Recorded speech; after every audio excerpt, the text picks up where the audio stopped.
Have you ever felt the quiet kind of pain, the one no one else can see? Not the wound on your skin, but the ache in your soul when the world applauds your success, yet inside you feel like a hollow shell. We chase money, approval, and comfort, but still wake at 3 a.m., haunted by thoughts that refuse to let us rest. This is the deepest suffering of the human heart, to appear whole on the outside while slowly breaking within. What if I told you that the very habits you think keep you safe are the chains holding you prisoner, and that true peace is not found by adding more, but by daring to let go? If this stirs something in you, don't miss what comes next. Subscribe now to Buddhism in every moment so you never miss the wisdom and stories that can free your heart. Your support gives us the strength to create more videos that awaken, heal, and inspire. Part 1. The Restless Mind and the Weight of Overthinking. Have you ever paused at the end of a long day and asked yourself, why, even after working so hard, after chasing so many goals, do I still feel restless inside?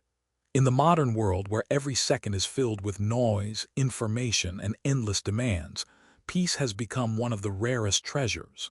People today are praised for productivity, admired for their achievements, yet countless nights are spent lying awake, staring into the ceiling, their thoughts racing like wild horses in the dark. This is the quiet crisis of our age, the restless mind chained to the habit of overthinking. Overthinking is not simply thinking too much. It is thinking without rest, thinking without direction, thinking without mercy. It is as if your mind has turned into a restless machine that refuses to stop. Even when your body begs for rest, the mind churns with questions. Will I meet the deadline tomorrow? Did I say the wrong thing earlier? What if I fail? What if they judge me? And the cycle repeats. Each thought breeds another until the weight becomes unbearable.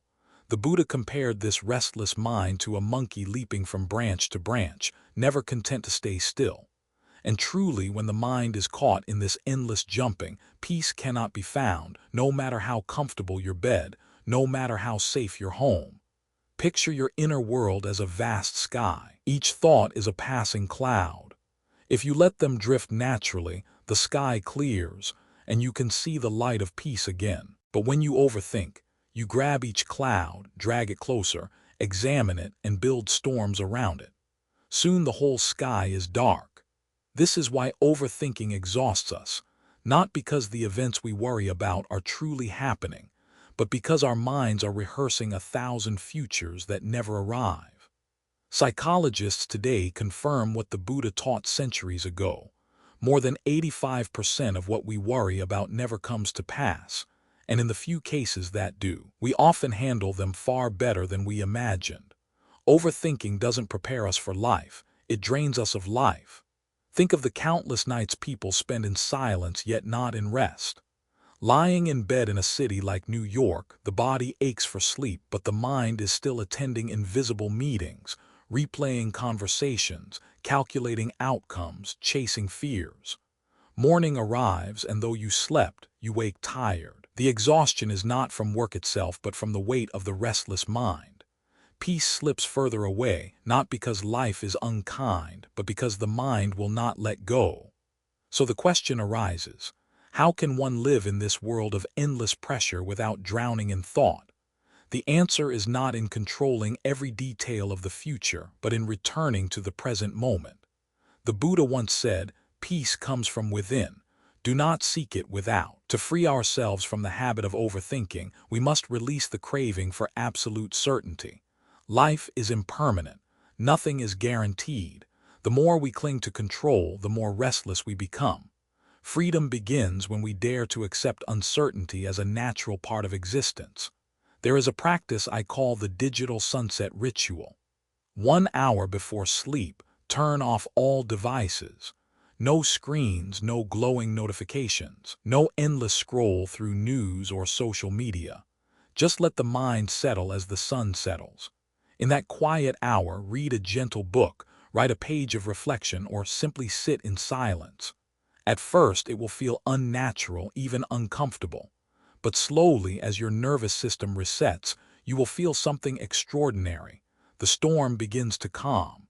The sky of your mind clears and sleep arrives not as an escape but as a gift. Imagine yourself standing at the edge of the Grand Canyon at night.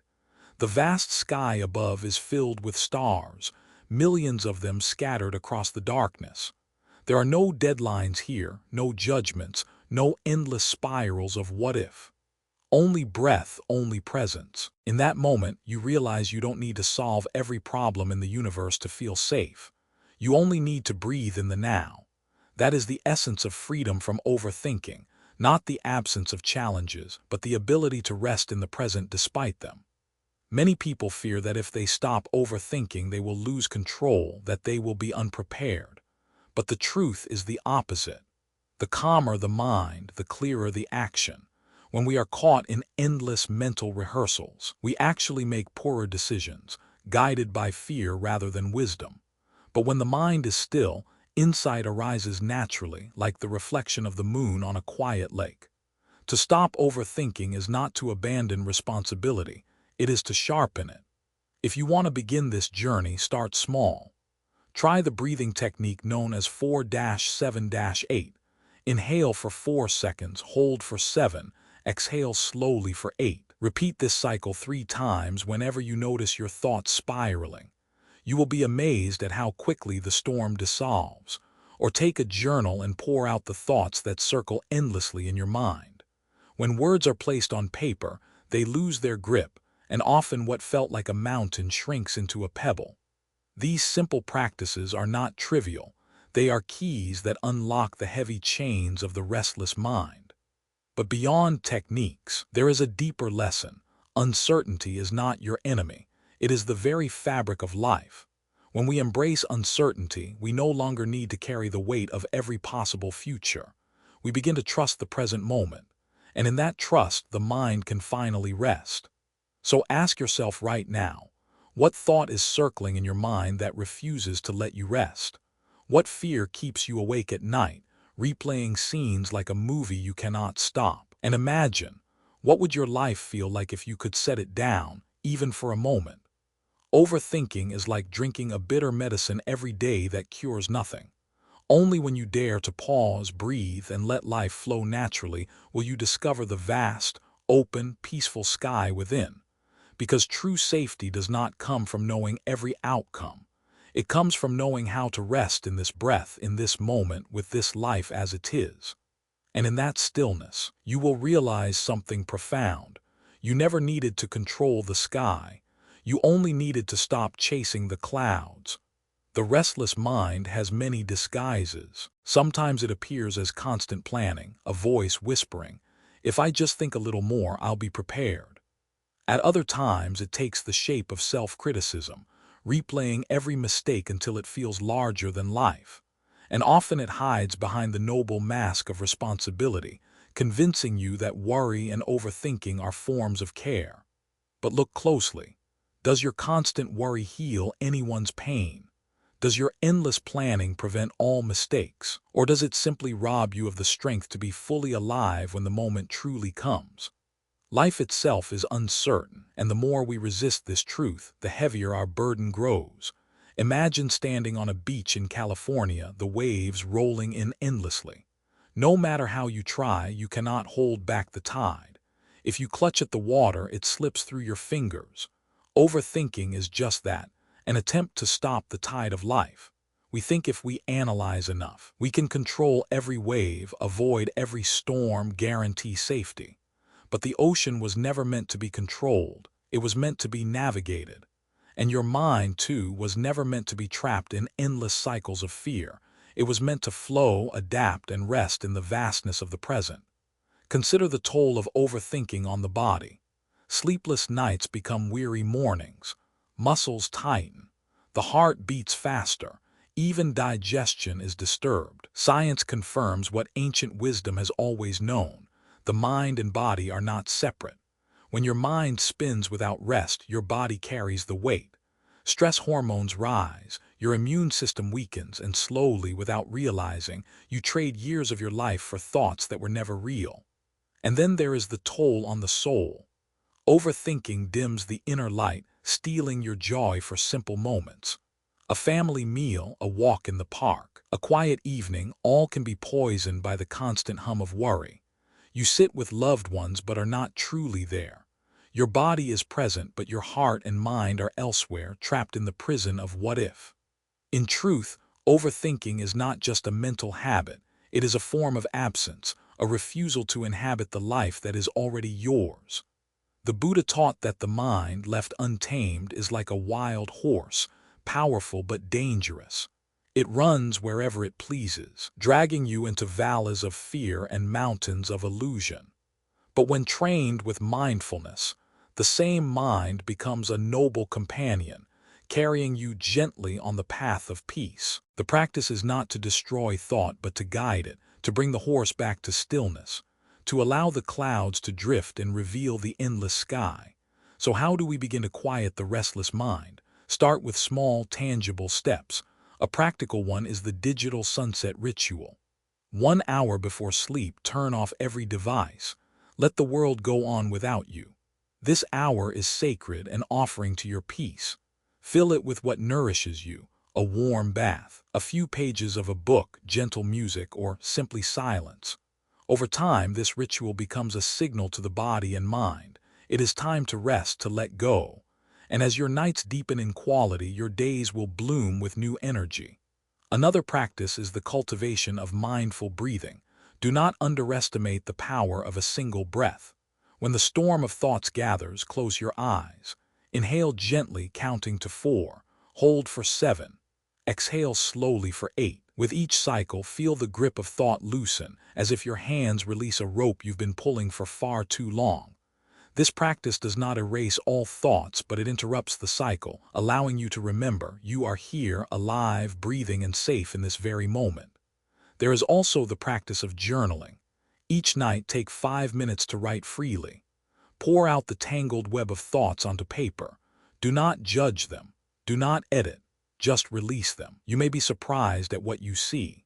What felt overwhelming in the mind often looks small and even laughable when written down. And by placing thoughts on paper, you place them outside yourself. You are no longer their prisoner. But perhaps the deepest shift comes not from technique but from perspective.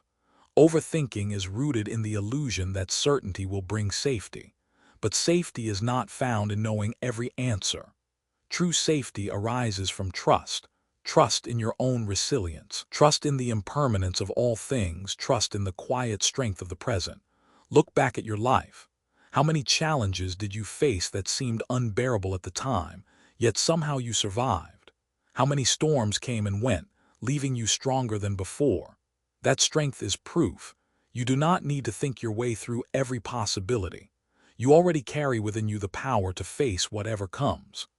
Imagine standing once more at the edge of the Grand Canyon under the stars. The silence is profound, so deep it almost hums. You look up and see the vastness of the sky, stars spread out like diamonds across the dark. For a moment, your mind quiets. The questions, the doubts, the endless rehearsals, none of them matter here. You are reminded that you are part of something vast, mysterious, and beautiful. And in that vastness, you realize you don't need to control the sky to trust its beauty.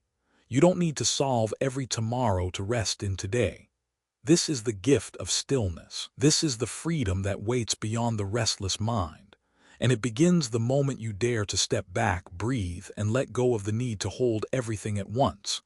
So I ask you now, as a friend on this path, what thought is weighing on you tonight? What cloud are you clutching so tightly that you cannot see the stars? And what would happen if, just for a breath, you let it drift away? Perhaps you would discover what was always there, waiting patiently beneath the storm, the clear sky of peace, vast, open, and free. Overthinking often disguises itself as care. We tell ourselves, if I don't think through every possibility, I will be careless. I might hurt someone. I might fail. And so we keep spinning the wheel of thought, believing that the noise in our head is a form of love or responsibility. But pause for a moment. If someone you loved was drowning, would you stand on the shore calculating angles of rescue? Or would you dive in and act with courage? Overthinking paralyzes us. It steals the very strength we need to care for others and ourselves. True care arises not from fear but from presence. In workplaces across the world, offices in Manhattan skyscrapers, tech hubs in Silicon Valley, hospitals in Chicago, millions sit at desks with minds consumed by spirals of thought. They replay conversations with their bosses. They rehearse presentations 100 times in their minds. They agonize over mistakes that may not even exist. The result? Burnout. Creativity is smothered. Relationships grow cold. Life turns into an endless rehearsal where the real performance never begins. And yet, beneath all this noise, there is always a whisper. It doesn't have to be this way. The Buddha spoke of the monkey mind, a mind that leaps restlessly from one thought to another. But Buddhism does not condemn thought itself. The mind is not an enemy. Thoughts are simply clouds drifting through the sky of awareness. The trouble begins when we grab the clouds, pile them together, and create storms that were never there. The practice, then, is not to fight thought but to stop clutching it, to allow each thought to rise and pass just as a cloud crosses the horizon. Let us imagine another scene. You are hiking in the mountains of Colorado. The trail is steep, the air thin, your backpack heavy. Halfway up, you stop, realizing that much of the weight you carry is unnecessary. Extra gear you will never use, food you do not need. You begin to take things out, setting them gently by the trail. Each item removed makes you lighter, freer, more able to continue the climb. This is what letting go of overthinking feels like. Every unnecessary thought you release is another pound lifted from your shoulders. Suddenly, you are not trapped by the weight of the mind. You are carried by the strength of simplicity. So how can we practice letting go in daily life? Beyond breathing and journaling, there are mindful activities that anchor us to the present. Washing dishes, walking barefoot on grass, sipping a cup of tea slowly. These small acts are powerful when done with awareness. Each one reminds the restless mind that life happens now, not in the endless calculations of tomorrow. The key is to return again and again, patiently, like bringing a wandering child back home. Another practice is what I call the compassionate pause. When you notice your thoughts spiraling, place a hand over your heart and simply say, "It's okay. You don't need to solve everything right now." Feel the warmth of your hand, the rise and fall of your chest. This small gesture creates a bridge between mind and body, between worry and compassion. Over time, the mind learns that it does not have to work alone. The heart is here to guide it too. But what about those who say, "I can't stop. My thoughts are too strong"? To them I say, even the wildest storm passes. No storm has ever lasted forever. If you doubt this, look to the seasons. Winter yields to spring. Night yields to dawn. Every storm of thought, too, has its ending. Trust the rhythm of life. Trust that even the heaviest mind can find its way back to stillness. Science, once skeptical of ancient practices, now confirms their wisdom. Neuroscientists have discovered that mindfulness literally reshapes the brain. Areas connected to stress shrink, while areas tied to compassion and clarity grow stronger. This means every time you practice stillness, you are not just calming the moment, you are rewiring the very architecture of your being. Imagine that. Each breath, each pause, each letting go is physically transforming you into someone freer, lighter, and more alive. There is a deeper truth hidden in all this. Overthinking is not only about fear of the future, it is about fear of the present. We run from the now because it feels too simple, too vulnerable. We believe that by projecting into the future we can avoid the rawness of being here. But the irony is this: all the peace we seek lies in the present. By running from it, we are running from the only place peace can ever exist. Consider the words of the Buddha. Do not dwell in the past, do not dream of the future, concentrate the mind on the present moment. This is not a denial of planning, nor an invitation to neglect responsibility. It is a reminder that the quality of every action, every choice, every life is determined by how fully we inhabit the moment we are in. Overthinking distracts us, mindfulness roots us. One leads to exhaustion, the other to peace. Picture this: a woman standing at the rim of the Grand Canyon at sunset. Her phone is off. She breathes in the crisp air, watches the colors shift from gold to crimson to deep purple. For the first time in weeks, her mind quiets. She feels small yet safe, insignificant yet deeply connected. She realizes she does not need to know what tomorrow holds, for this moment is enough.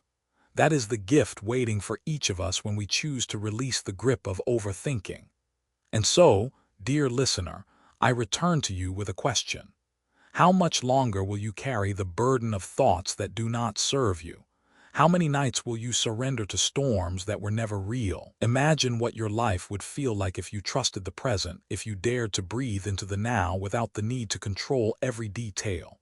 You might discover that peace was never lost. It was only hidden beneath the restless waves of your mind. The restless mind can be tamed. The weight of overthinking can be set down. You do not need to know everything to feel safe. You only need to breathe here in this moment, alive and awake. The clouds will drift. The sky will clear. And in that vast silence, you will remember who you truly are, free, serene, and at peace. Part 2. Reclaiming the voice within transforming negative self-talk. There is a voice that follows us everywhere. It does not sleep when we sleep. It does not rest when we rest. Sometimes it whispers quietly. Sometimes it shouts with merciless clarity. You know the voice I mean, the one that says, "You're not good enough. You will fail. Why even bother?" This is not the voice of truth nor the voice of wisdom. It is the voice of negative self-talk, the silent enemy that erodes confidence, drains courage, and chains the spirit long before the world ever has a chance to. If an enemy hurled insults at you on the street, you might defend yourself. If a stranger belittled your worth, you could walk away. But when the cruelty comes from inside, from your own mind, it pierces deeper than any external wound. And because it wears the mask of familiarity, we often mistake it for truth. Day by day, word by word, this voice builds an invisible prison. The bars are shame, the locks are self-doubt, and the sentence is a life lived smaller than what you were born to live. Yet Buddhism teaches us something liberating. Words, whether spoken aloud or whispered in the mind, are like arrows. A poisoned arrow can wound another person, but a poisoned arrow shot into your own heart can destroy you. The Buddha spoke of right speech, and while many understand this as kindness toward others, the deeper teaching is to also speak kindly to oneself. Right speech begins within. If you cannot speak compassion to your own heart, how can your words truly heal another? Imagine standing on the cliffs of Big Sur, the ocean crashing below. A storm has passed and the waves still rage. You stand there feeling the power of the sea, realizing that if you listened only to the roar of the waves, you might think the world was chaos. But above, the sky is clearing, the horizon is steady. Negative self-talk is like those stormy waves. It makes noise. It demands your attention. It convinces you that chaos is all there is. But step back, look higher, and you realize there is always a greater calm waiting beyond the storm. Modern psychology affirms what ancient teachings revealed. The mind cannot easily distinguish between truth and repeated suggestion.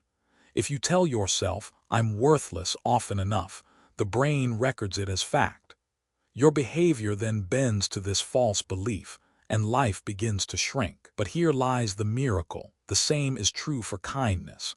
When you plant affirmations of worth, your brain records them too, and slowly compassion reshapes the narrative of your life. So how do we reclaim the voice within? The first step is awareness. The next time you hear that cruel whisper, pause. Do not fight it, do not argue, simply recognize it. Name it for what it is, the negative voice. By naming it, you separate yourself from it. You are not the voice. You are the awareness hearing the voice. This shift is subtle, but it is freedom. The second step is replacement. When the voice says, "You will fail," respond with, "I am learning and every step is progress." When it sneers, "You are not enough," answer with, "I am growing each day." These are not empty affirmations. They are grounded truths. A tree does not reach the sky in a single season, yet every ring in its trunk testifies to growth. So too with you, each small act of kindness toward yourself is a ring of strength added to your being. The The third step is compassion practice. In Buddhism, we call it metta or loving-kindness meditation. Sit quietly and repeat, "May I be safe, may I be healthy, may I be peaceful, may I be free." At first, these words may feel awkward, even unbelievable, but over time, like drops of water nourishing a seed, they soften the soil of self-criticism and allow compassion to take root. Think of a seed buried in the earth. If you pour acid on it daily, can it grow? If you scorch it with fire, can it survive? Yet if you water it gently, if you give it light, it cannot help but rise. Your potential is that seed. Negative self-talk is the acid. Compassion is the water. The choice of what you pour into your heart belongs to you. Here is a practice for tonight. Stand before a mirror and simply say, "Thank you for giving your best today. Tomorrow you will continue to grow." At first, your reflection may feel like a stranger, but if you repeat this each night for 21 days, something shifts. The face staring back at you softens, the eyes carry more light, and you begin to recognize the friend you always longed for yourself. Picture this moment, a traveler wandering through the desert, parched and weary. On their back, a heavy sack filled not with water but with stones engraved with words like unworthy, failure, hopeless. Each step is agony, but imagine if they opened the sack, placed the stones down one by one, and discovered beneath the weight a hidden spring of fresh water. That spring is your true self, your unshakable worth. It has always been there. You need only set down the stones of self-criticism to drink from it. And so I ask you now, what words are you allowing to shape your life? If you silence the cruel voice inside, if you chose to speak to yourself as you would to a dear friend, how different would your days become? Negative self-talk does not vanish overnight, but each time you replace cruelty with kindness, you loosen another chain. Step by step, word by word, you return to the whole and worthy being you have always been. The human mind is a remarkable storyteller. It can take a single mistake, an awkward sentence spoken at a meeting, a project delayed, a missed opportunity, and weave it into a grand narrative of unworthiness. See, the voice hisses, "You always fail, you never measure up, everyone else is better." And soon that single mistake becomes the lens through which we view our entire life. But pause for a moment. Imagine you are standing in Yosemite Valley at dawn, the granite walls glowing pink as the first light of day spills across the landscape. If you focus only on one shadowy corner, you might believe the whole valley is dark. Yet lift your eyes, and you see beauty stretching in every direction. Negative self-talk is that narrow focus. It convinces us that one dark corner defines the whole. But your life, like the valley, is vast, layered, filled with light waiting to be seen. Where does this voice come from? Sometimes it is inherited. Harsh words spoken by parents or teachers echo in the mind long after childhood ends. Sometimes it is born of comparison, fed by a culture that measures worth in achievements, appearances, and numbers. And sometimes it is self-created, a misguided attempt to motivate ourselves through criticism. We think, if I'm hard on myself, I'll improve. But in truth, harshness weakens, while kindness strengthens. No flower blooms under a hammer. The tragedy is not only the suffering caused by this voice, but the potential it steals. How many dreams have been silenced because someone believed the whisper that said, "You're not capable"? How many relationships have withered because the voice insisted, "You're not lovable"? How many lives have remained half-lived because the voice declared, "Don't even try"?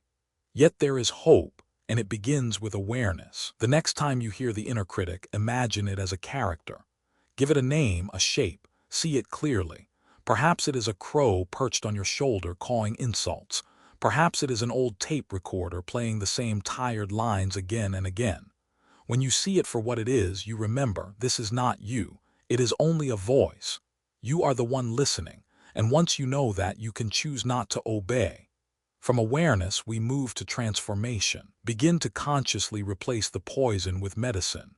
Instead of "I always fail," say, "I am learning, and learning means progress." Instead of "I'm not good enough," say, "I am growing every day." These replacements are not empty affirmations, they are grounded truths. Growth takes time, progress is made of small steps, By speaking truth with kindness, you reshape the path your mind walks. But words alone are not enough. They must be embodied. Practice acts of compassion toward yourself. Rest when you are tired. Nourish your body with good food. Allow yourself moments of joy without guilt. Each act is a message to the inner voice. I am worthy of care. Over time, these actions become louder than the critic. Let us not forget the ancient practice of metta meditation. Sit quietly, close your eyes, and repeat, may I be safe, may I be healthy, may I live with ease, may I be free. At first it feels forced. The critic laughs, but continue. Day after day, the words soften the hard soil of self-judgment. Slowly, you feel a warmth spreading from within, a tenderness toward yourself that once seemed impossible. That tenderness is the antidote to the poison. Imagine now a different picture. You are walking along the Oregon coast at low tide. The beach stretches wide, the sky endless. You notice broken shells scattered in the sand. Some are chipped, some cracked, some worn smooth by waves. Yet each glimmers in its own way, catching the light. You realize that their imperfections are part of their beauty, and suddenly you see yourself in those shells, not broken, not worthless, but uniquely shaped by the tides of life. The voice that called you flawed was blind to this truth. Your cracks are where the light enters. Science affirms this too. Studies show that practicing self-compassion increases resilience, lowers stress, and even strengthens the immune system. Athletes who speak kindly to themselves recover faster from mistakes. Students who practice self-compassion persevere longer in challenges. Leaders who cultivate kindness within lead with greater wisdom. Far from making us weak, self-compassion makes us strong. So tonight, when the negative voice rises, remember this: you have a choice. You can accept its cruel judgment, or you can respond with compassion. You can continue carrying the heavy sack of insults, or you can lay them down, one by one, until your hands are free to embrace life. And here is the most beautiful part. As you heal your own voice, you naturally begin to heal the voices of others. A kind word to yourself spills over into kind words to a friend, to a partner, to a stranger. By transforming the way you speak within, you change the way you speak without. And slowly, the world itself becomes softer, more compassionate, more alive with hope. So I ask you, what is the voice you want guiding your days? The voice of cruelty, chaining you to shame, or the voice of compassion, lifting you toward freedom? Remember this truth: you are not the critic. You are the sky. The voice is only a passing cloud, and the sky, vast and serene, has always been yours. The cruelest part of negative self-talk is that it often pretends to be helpful. It disguises itself as discipline, as if tearing yourself down will somehow make you stronger. Don't get soft, it sneers. If I push harder, maybe I'll finally improve. But harshness does not create resilience, it creates fear. It silences creativity. It turns life into a battlefield where you are both the soldier and the enemy. Imagine a child learning to walk. They stumble, fall, then try again. If each time they fell you shouted, "You're pathetic, you'll never walk," how long would they continue? But if you encouraged them, if you clapped and smiled each time they took a step, they would keep going until walking became natural. You too are still learning, still growing. So why would you treat yourself with less kindness than you would a child?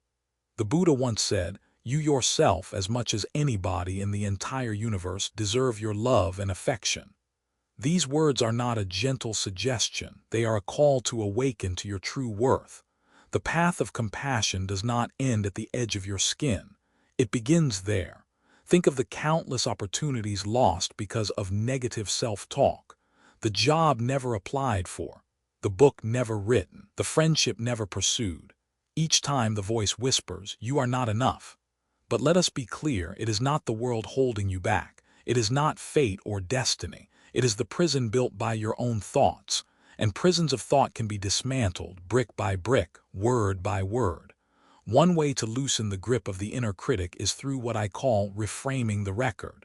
For many, the negative voice repeats the same phrases like a broken record.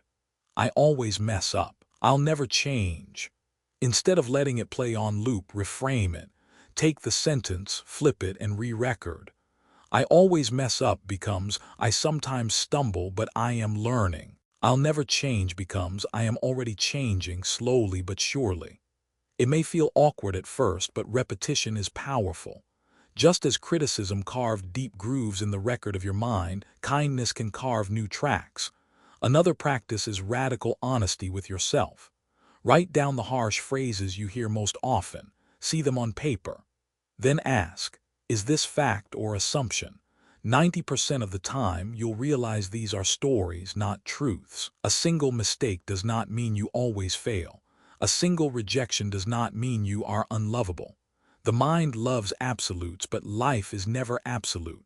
By questioning the voice, you weaken its authority. Let us turn to an image. Picture a glass of water with a handful of salt poured in. The water tastes bitter, but pour the same salt into a vast lake and the water remains fresh. The harsh words of the inner critic are like salt. If your heart is small, each word poisons you. But if your heart expands with compassion, the words lose their power. The key is not to remove every grain of salt, but to grow the lake.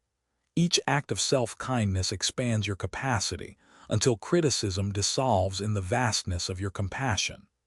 Some fear that if they become too gentle with themselves, they will lose ambition, they will settle for mediocrity. But look closely. Does cruelty truly make you thrive, or does it keep you paralyzed, afraid to try? True growth does not come from fear, it comes from love. When you are kind to yourself, you become bold enough to risk, to dream, to fail, and to rise again. Compassion fuels courage. Cruelty fuels paralysis. Imagine climbing Half Dome in Yosemite. The path is steep, your muscles ache. If with each step you shout at yourself, weak, useless, you will soon collapse. But if you breathe deeply and whisper, steady, strong, one more step, you will find strength you didn't know you had. The climb is the same, the voice makes all the difference. Science agrees. Research shows that people who practice self-compassion are more motivated, not less. They set higher goals, persevere longer, and recover faster from setbacks. Far from weakening ambition, kindness sharpens it. Because when failure comes, as it always does, you do not collapse. You rise again, supported by your own compassion. Another way to reclaim the inner voice is to imagine how you would speak to a beloved friend. If they failed, would you call them worthless? If they doubted themselves, would you say they had no hope? No. You would remind them of their strengths, encourage them to keep going, remind them that growth is slow but steady. So why not speak to yourself in the same way? Write a letter to yourself as if you were that friend. Offer words of encouragement. You may be surprised at the tenderness you are capable of giving to yourself. Let us also consider silence. Sometimes the greatest kindness is not to replace the voice, but to quiet it. In meditation, sit and notice the chatter. Let it rise. Let it fall. Do not fight it. Do not obey it. Simply witness. With time, you realize the voice is not constant. It comes and goes like the wind. And behind it, beneath it, there is a silence that is vast, steady, and unshaken. That silence is your true nature. The voice is only weather passing through. Picture now a night in the desert of Arizona. The air is cool, the stars endless. You lie on your back, gazing upward. The silence around you is profound. Your thoughts drift in and out, but in the vastness of the desert, they seem small, almost laughable. In that silence, you realize the negative voice was never who you are. You are the awareness beneath it. You are the sky, not the storm. As you begin to reclaim your voice, something extraordinary happens. You start to live differently. Choices that once seemed impossible become possible. Relationships deepen because you are no longer afraid to be seen.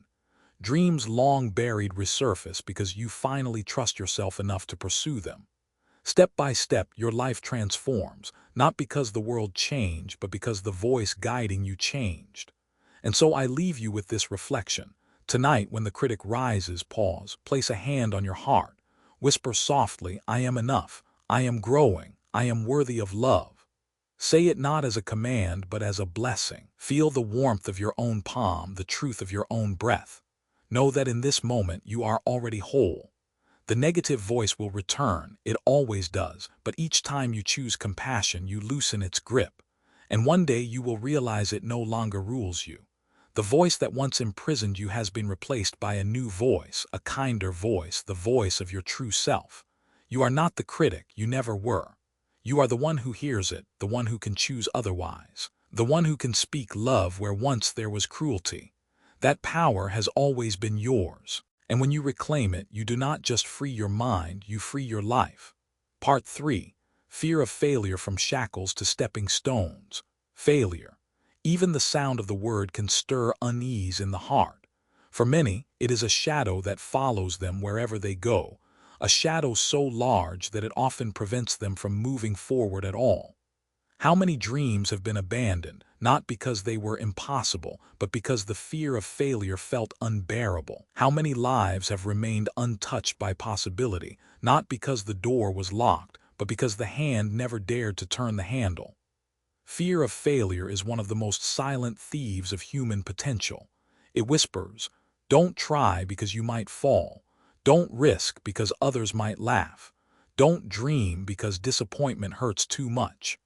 And so, in an effort to avoid the sting of failure, we surrender the very possibility of success. It is a paradox that chains millions of lives. In trying not to lose, we lose everything that makes life worth living. But let us look deeper. What is failure really? In Buddhism, there is the teaching of impermanence, anicca. All things arise and all things pass away. Success passes, failure passes. Neither is fixed, neither defines who we are.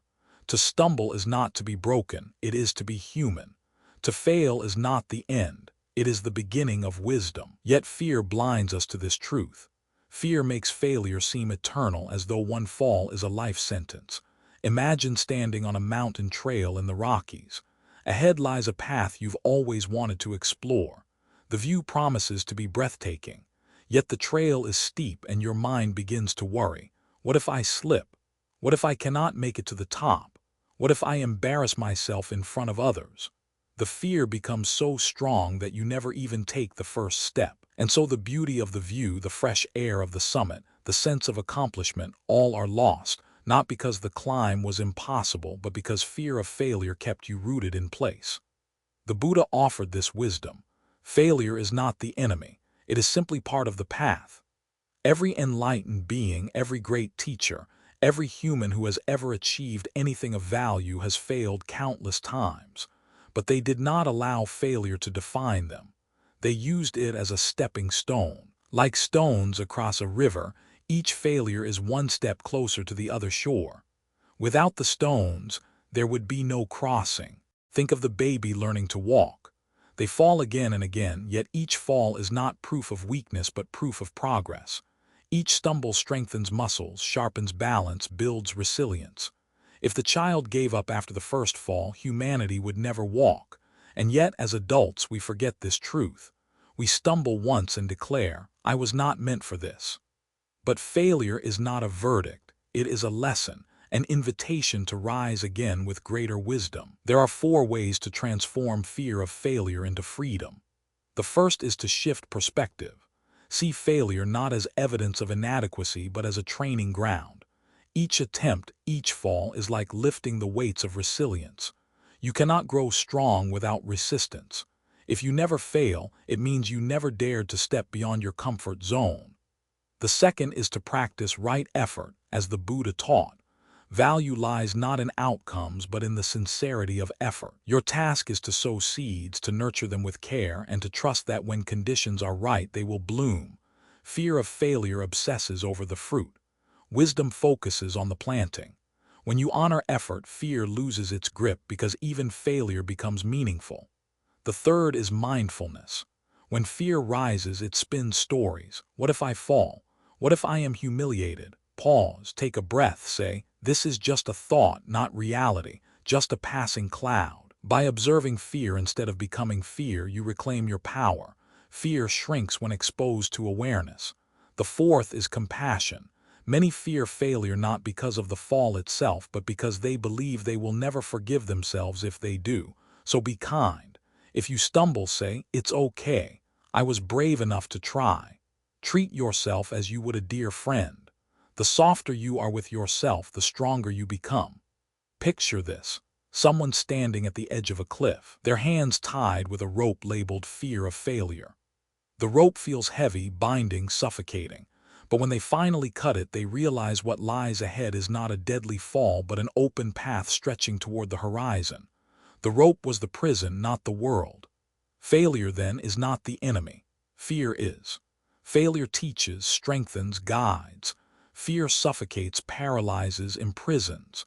So let us ask, if you were no longer afraid to fail, what would you dare to do? What dream would you chase? What risk would you take?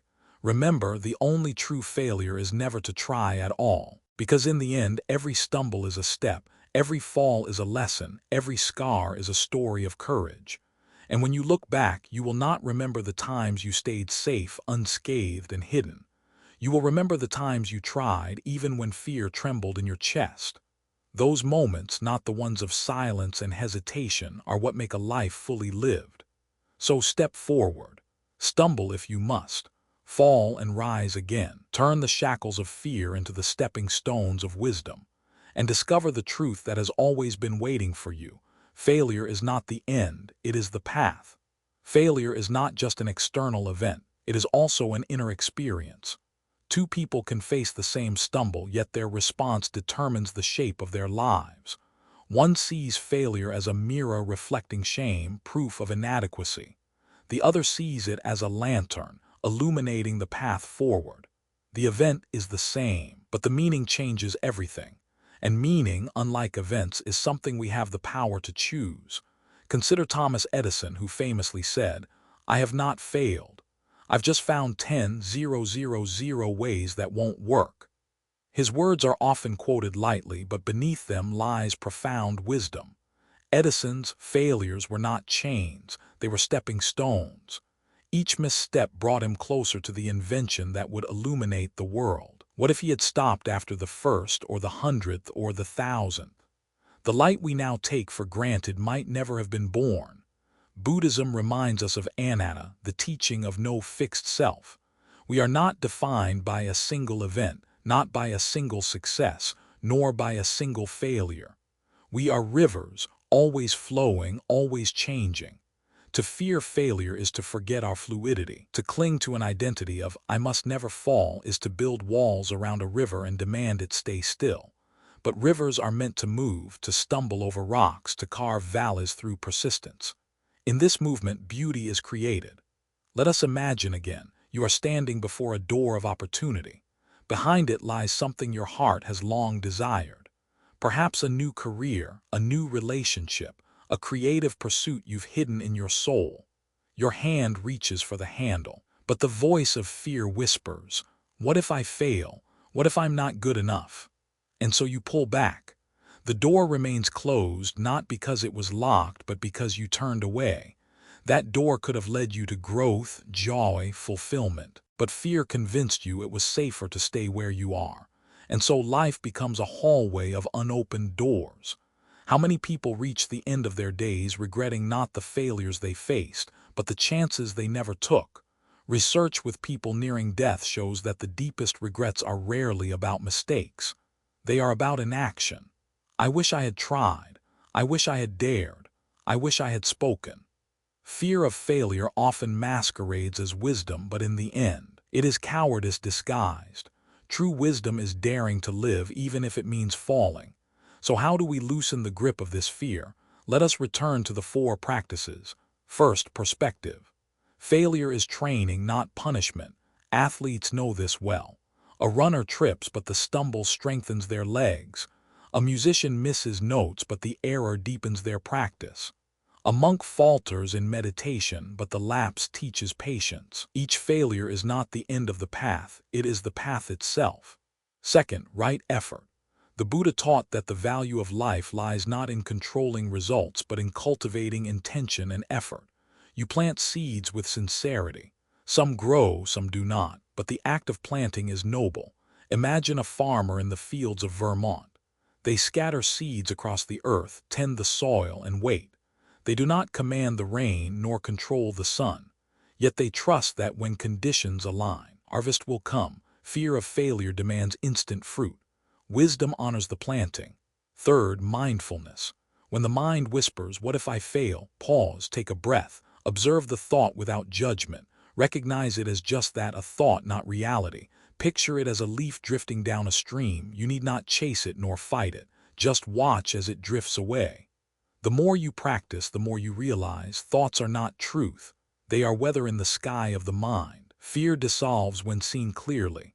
Fourth, compassion. Be gentle with yourself when you stumble. Failure stings most when coupled with self-condemnation. But when you meet your own mistakes with kindness, they lose their power to define you. Say to yourself, "It's okay. I tried. That is enough." This softness is not weakness. It is strength. The softer the ground, the safer the fall. Compassion turns the ground of your heart into a place where you can fall and rise again. Let us illustrate with a story. A monk once attempted to build a meditation hall. Each day he carried bricks, laying them carefully. Yet when the hall was nearly finished, he noticed that 2 bricks were crooked. He stared at them for days, ashamed. Visitors came and praised the hall, but the monk could only point to the crooked bricks, saying, "Look at my failure." One day a guest said, "Yes, the bricks are crooked, but look at the hundreds of straight ones. This hall is beautiful." The monk realized then that his mind had exaggerated the flaw until it eclipsed the whole. Fear of failure does the same. It blinds us to the larger truth. One mistake does not erase all that is strong and good. Picture again the person at the edge of the cliff, tied by the rope of fear.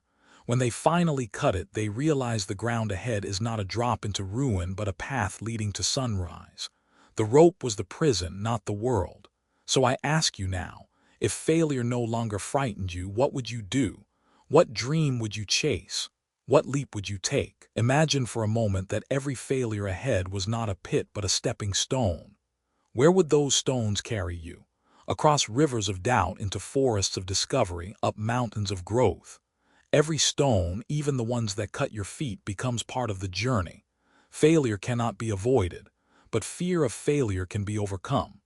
Each time you step forward despite trembling hands, you prove something profound. Courage is not the absence of fear. It is action in spite of it. And in those moments, you are free. Remember this truth: the greatest failure is not falling. The greatest failure is never daring to rise. So step forward, dear friend. Risk, stumble, learn. Let the shackles fall away. Transform them into stones that pave the way to your becoming. For when you look back, you will see that failure was never your enemy. It was your teacher, your sculptor, your guide. And without it, you would never have discovered the strength that was always within you. Part 4. The silent wall of self-doubt. There is a particular kind of suffering that does not roar like anger or sting like grief. It is quieter, subtler, and far more persistent. It is the soft voice that whispers at the edge of every opportunity, "Am I really good enough?" Unlike fear of failure, which shouts of possible humiliation, self-doubt creeps in like a shadow, convincing you not even to try. And while fear of failure may stop you once or twice, self-doubt builds itself brick by brick, until before you know it, you are standing before a wall, solid, tall, and seemingly impossible to climb. This is the silent wall of self-doubt, and it blocks countless lives from ever reaching their full potential. Imagine a door before you. Behind it lies a chance, a new job, a creative project, a relationship, a calling. Your heart wants to turn the handle, but before your hand reaches forward, a voice rises. You are not ready. You are not capable. Others are stronger, smarter, more deserving. And so you retreat. The door remains closed, not because you lack the ability to open it, but because you locked yourself out with the key of doubt. Buddhism names this hindrance vicikika, doubt, one of the 5 hindrances that prevent the mind from entering clarity and wisdom. It is not only doubt of the teachings, but doubt of oneself, of one's own capacity to walk the path. A person may sit in meditation but think, "I will never reach stillness. I will never understand." And so they stop before the path has even begun. Doubt is not a wall built by reality. It is a wall built by belief. Consider how self-doubt disguises itself as humility. You tell yourself, "I don't want to be arrogant. I just want to be realistic. But realism is not the same as paralysis. Realism sees difficulty and acts anyway. Doubt sees difficulty and gives up before starting. There is wisdom in humility, but there is bondage in self-doubt. The difference is whether you see challenges as reasons to try or as excuses to hide. Think of the redwood forests in California. Each tree towers upward, hundreds of feet into the air, but they began as tiny seeds. Imagine if the seed thought, "I am too small. I could never become a tree. I will stay buried in the soil." The forest would never exist. Growth requires the courage to trust the process, to believe that what begins as small can become magnificent. Where does self-doubt come from? Often its roots lie in the past. A harsh word from a parent, a failure in school, a careless insult from someone you trusted. These moments, small as they seem, sink deep. Over time, they repeat inside the mind until they become identity. I am not enough. But identity is not fixed. The Buddha taught that self is like a flame, constantly changing, never bound to one shape. You are not the child who was criticized, nor the student who stumbled. You are the ever-changing river, not the stone thrown into it. So how do we dismantle the silent wall? The first step is to trace the roots.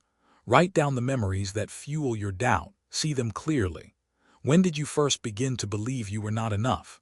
Who spoke those words? And ask yourself, do they still hold power today, or are they just echoes from a time long gone? Awareness is the hammer that cracks the first bricks. The second step is to build confidence through small victories. Don't wait until you feel completely ready to attempt something monumental. Begin with small acts. Finish one task today, exercise for 10 minutes, read a chapter of a book. Each small victory is a brick removed from the wall, replaced by a stone in the bridge of trust. Slowly, the bridge carries you across the chasm of doubt. The third step is mindfulness. When the voice of doubt whispers, "I can't," pause. Ask yourself, is this truth or just a thought? 90% of self-doubt is assumption, not reality. And when you see it clearly, it dissolves like mist in the morning sun. The fourth step is compassion. Place your hand over your heart and say, "May I be safe. May I be strong. May I move forward." When you treat yourself with kindness, confidence does not need to roar. It grows gently, nourished by compassion. Picture a person standing before a mirror, head bowed in the shadow of self-doubt. Slowly, they lift their eyes. Light breaks through. A small smile appears. It is not arrogance. It is quiet strength born of self-kindness. Science echoes this wisdom. Studies show that confidence does not precede action, it follows it. Those who act despite doubt build confidence over time, while those who wait for confidence before acting often remain waiting forever. In other words, belief in yourself is not the ticket to the journey, it is the gift you receive along the way. So let me ask you, what would your life look like if you trusted yourself just 10% more today? Not 100%, not complete certainty, just 10% more. Perhaps you would send that application. Perhaps you would speak up in the meeting. Perhaps you would share the poem you've kept hidden for years. Each act, however small, is a declaration. I will not be ruled by doubt. Remember, the wall of self-doubt is not solid stone. It is bricks you place there, one by one, over years of believing lies. And only you have the power to take them down, one brick at a time. With each act of trust, with each moment of compassion, with each step forward, the wall crumbles. And when it falls, you will see something astonishing. There was never anything blocking your way. The horizon was always there, waiting for you to walk toward it.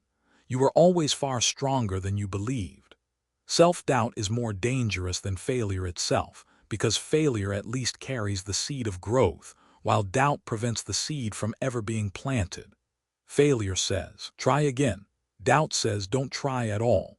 In this way, doubt is not a single obstacle, it is a thief of entire lifetimes. Picture an artist in Paris, brush in hand, staring at a blank canvas. Inside burns a vision of colors, forms, and light. But before the first stroke is made, the voice arises. What if it's terrible? What if no one understands? What if I'm not truly an artist? The hand hesitates. The brush never touches canvas. The painting remains unborn, not because the artist lacked talent, but because self-doubt stole it before it could exist. How many paintings, books, songs, and inventions have been lost this way, not destroyed by failure but suffocated by doubt? The Buddha understood this hindrance well. Doubt was said to trouble even him during meditation, tempting him to abandon the path. The story goes that as he sat under the Bodhi tree, Mara, the embodiment of illusion, approached and whispered, "Who are you to think you can attain enlightenment? Who do you think you are?" This is the voice of doubt, not the voice of reality but of illusion, and like the Buddha we must learn to recognize Mara when he speaks within us. There is a subtle cruelty in self-doubt. It often pretends to protect us. Don't reach too high, you'll only be hurt. Don't try, you'll only fail. It wraps itself in the clothing of caution, of wisdom. But real wisdom encourages action tempered by awareness. Doubt discourages action altogether. It convinces us that safety lies in silence, in shrinking, and staying small. But what kind of life is that?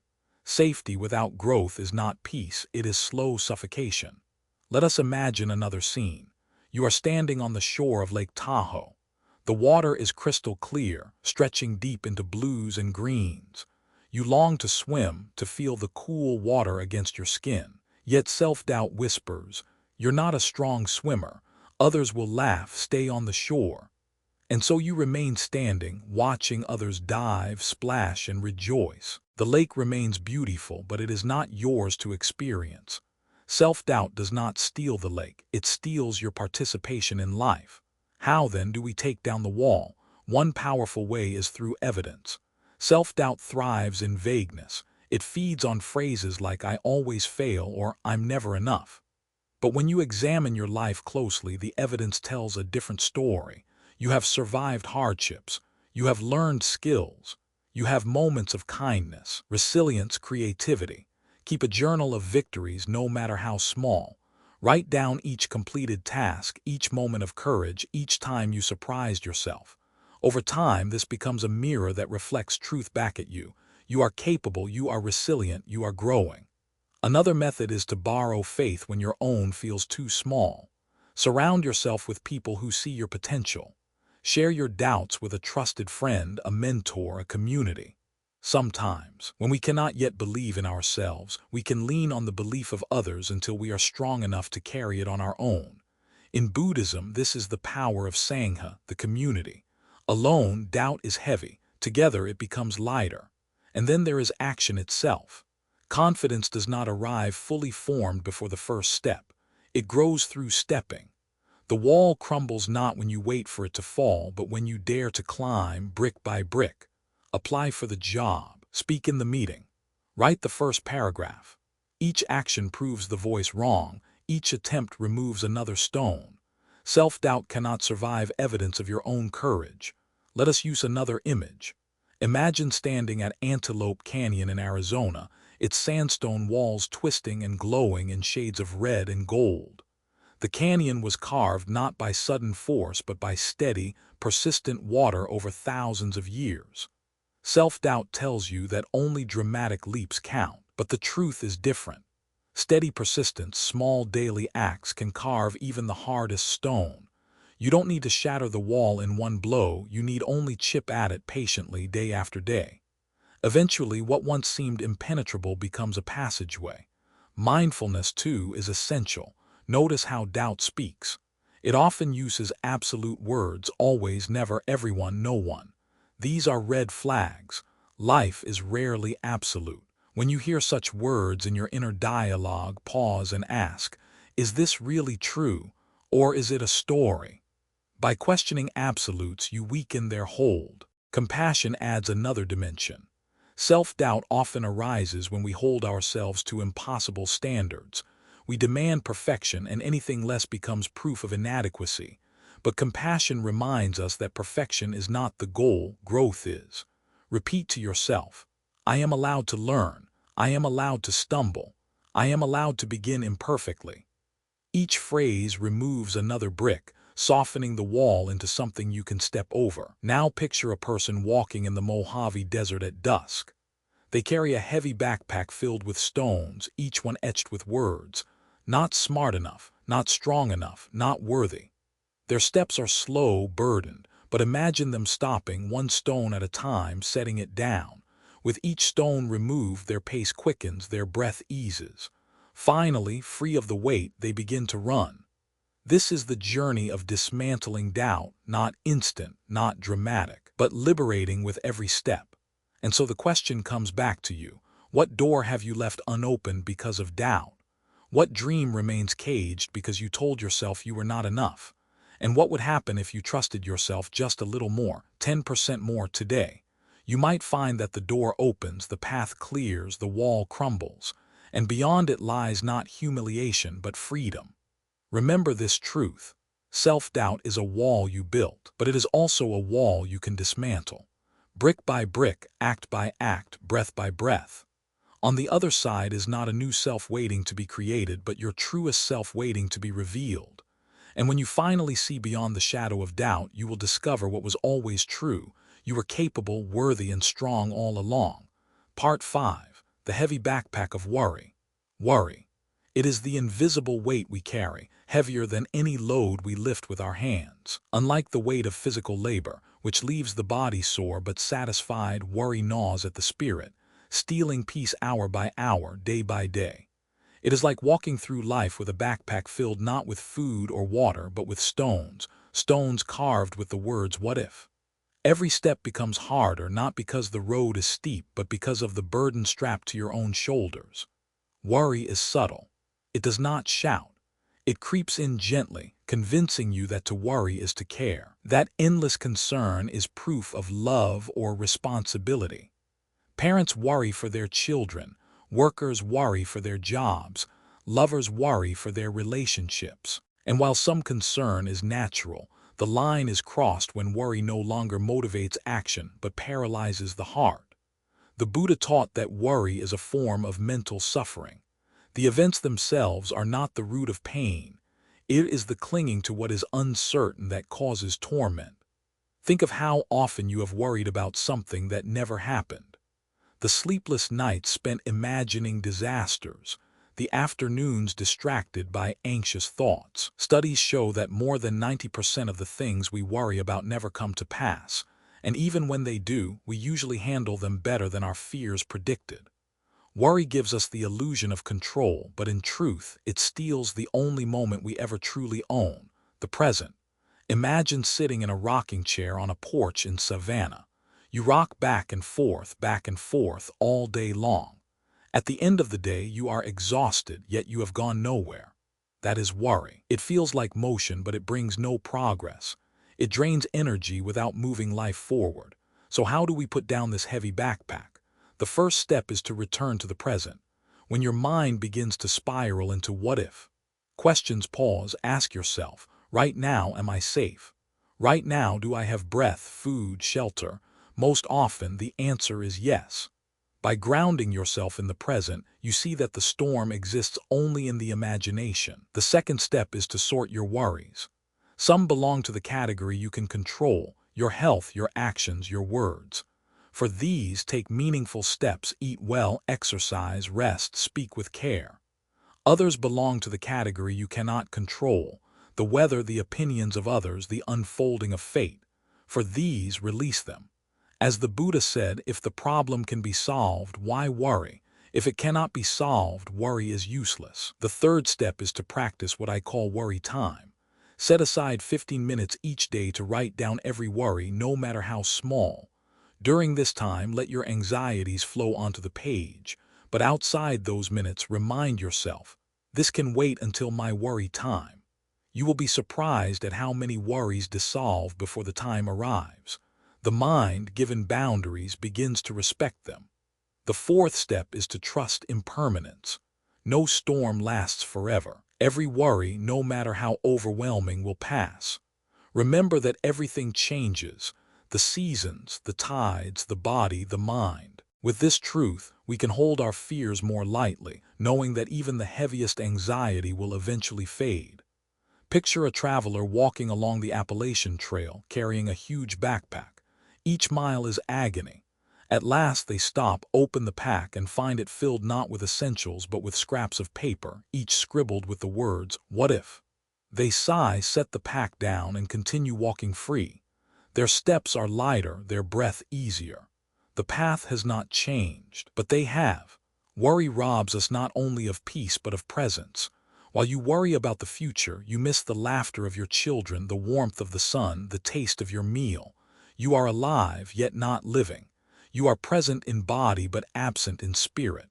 What greater tragedy is there than to miss the very life you are worrying about? So I ask you now, what weight are you carrying that does not belong to you? What if have you strapped to your back that is making each step harder? Imagine setting it down just for today. Imagine how much lighter, freer, and more alive you would feel. Worry will never vanish completely. To care about the future is part of being human, but there is a difference between care and obsession. Care leads to wise action. Obsession leads to suffering. The Buddha invites us to walk the middle path, to acknowledge uncertainty without being crushed by it, to prepare for tomorrow while living fully in today. So take a breath, feel your shoulders soften, loosen the straps of that heavy pack, and remember this truth: every minute spent worrying about tomorrow is a minute stolen from the peace of today, and today is the only moment you truly have. Worry thrives on illusion. It whispers to us that by rehearsing every disaster in advance, we will somehow soften the blow when it comes. But in truth, worry makes us suffer twice, once in imagination and once in reality. Sometimes reality never even arrives, and we suffer needlessly for storms that never form. It is like walking under a clear sky with an umbrella always open, waiting for rain that may never fall. Instead of enjoying the sunshine, you live under a shadow of your own making. The Buddha compared worry to grasping a burning coal with the intention of throwing it at another. You are the one burned first. Worry promises control, but in reality, it burns away your peace. Let us step into a modern scene. In the sleepless towers of New York City, thousands of people lie awake at 2 a.m., worrying about meetings, bills, health, relationships. Their bodies are tired, but their minds are sprinting, imagining catastrophes. The irony is that when morning comes, most of the feared disasters never occur. The energy wasted in the night could have been strength for the day. This is the great cost of worry. It steals not only the peace of the present, but also the power to face the future. So what practices can help us put down the backpack? Beyond the ones we've explored, there are many subtle ways. One is mindful breathing paired with gratitude. The next time your mind begins to spiral, pause and name 3 things that are true and good in this moment. I am breathing. I have shelter. I have someone who cares for me. Gratitude shrinks the space where worry grows. It reminds you that while the future is uncertain, the present holds blessings. Another is the practice of symbolic release. Write down your greatest worries on slips of paper. Place them in a box, a jar, or even a fireproof bowl.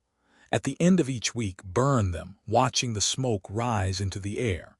This act does not erase the challenges of life, but it declares, I refuse to let worry rule me.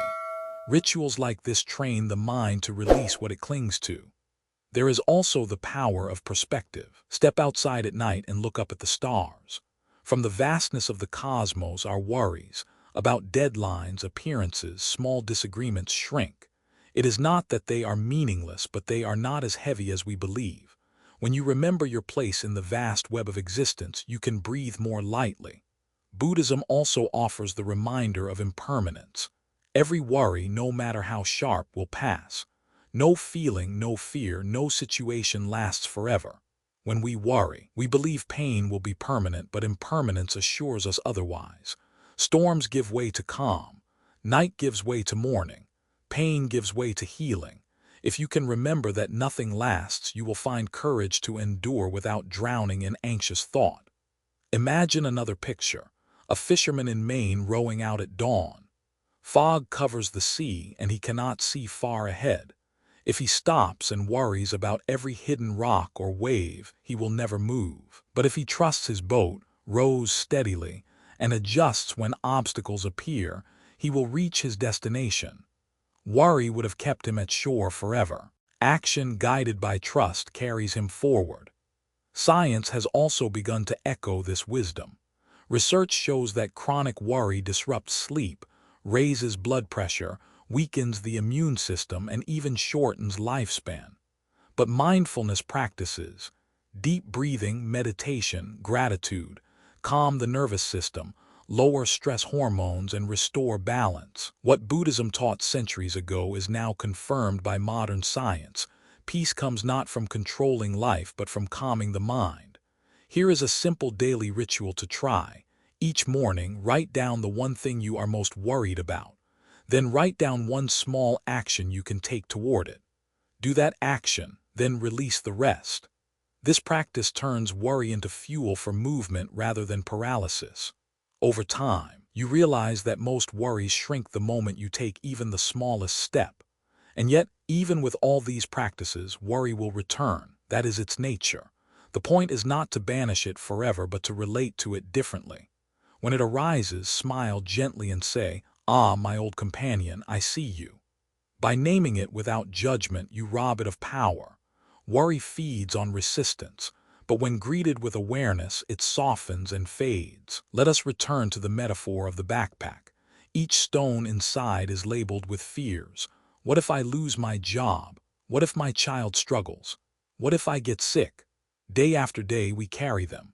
But when we open the pack, we realize many stones are imaginary. They were never real to begin with. Others are real but too heavy for us to carry alone. For those, we ask for help from loved ones, from community, from spiritual practice. And for the ones that truly belong to us, we carry them with mindfulness, one step at a time, never forgetting to rest. So I ask you, what stone are you ready to set down today? Which worry, if released even for an hour, would make your life lighter? Imagine walking without it, your shoulders free, your steps steady.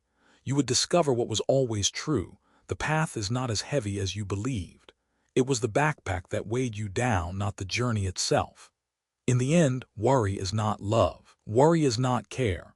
Worry is fear disguised as responsibility. True care comes from presence, from action, from trust.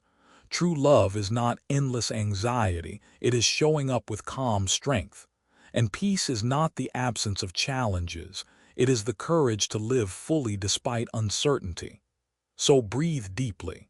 Lay the backpack down. Trust the road, trust yourself, trust life. And remember this, every moment you spend worrying about tomorrow is a moment stolen from the peace of today. Do not let worry rob you of the life that is already here, waiting to be lived. Part 6. The Fire of Resentment, Why Grudges Burn You First. Resentment is a fire we believe we are keeping for someone else, when in truth, we are the ones who burn first. Few things corrode the spirit more silently than a grudge. At first, it feels justified. Someone wronged you, betrayed your trust, spoke cruel words, broke promises, left wounds that seem unforgettable. Anger rises like a flame, and you cling to it as if holding onto that fire will protect your dignity, your pride, your sense of justice. But over time, the flame does not stay contained. It spreads inward, filling your own lungs with smoke, choking your joy, dimming your days. The Buddha spoke of hatred as one of the three poisons, dosa, anger that blinds us. To hold on to resentment is to drink poison daily while waiting for the other to fall. Yet how often do we do exactly that? We replay the moment of hurt again and again, reliving the pain long after the wound was given. The body may heal, but the heart remains raw because we refuse to let it rest. Imagine a room you wish to keep clean and bright, but in the corner smolders a small fire. It does not burn the house down, but it fills the air with smoke. Everything you do in that room, eating, resting, talking, becomes clouded. This is what living with resentment feels like. Outwardly, you may smile, work, fulfill your duties, but inside the smoke never clears. The irony is this: the person you resent may not even remember what they did. They may live freely while you remain bound in chains of memory. In this way, resentment is self-imposed imprisonment. The key lies not in changing the past or the offender, but in releasing the fire within your own chest. How do we do this? Forgiveness is often misunderstood.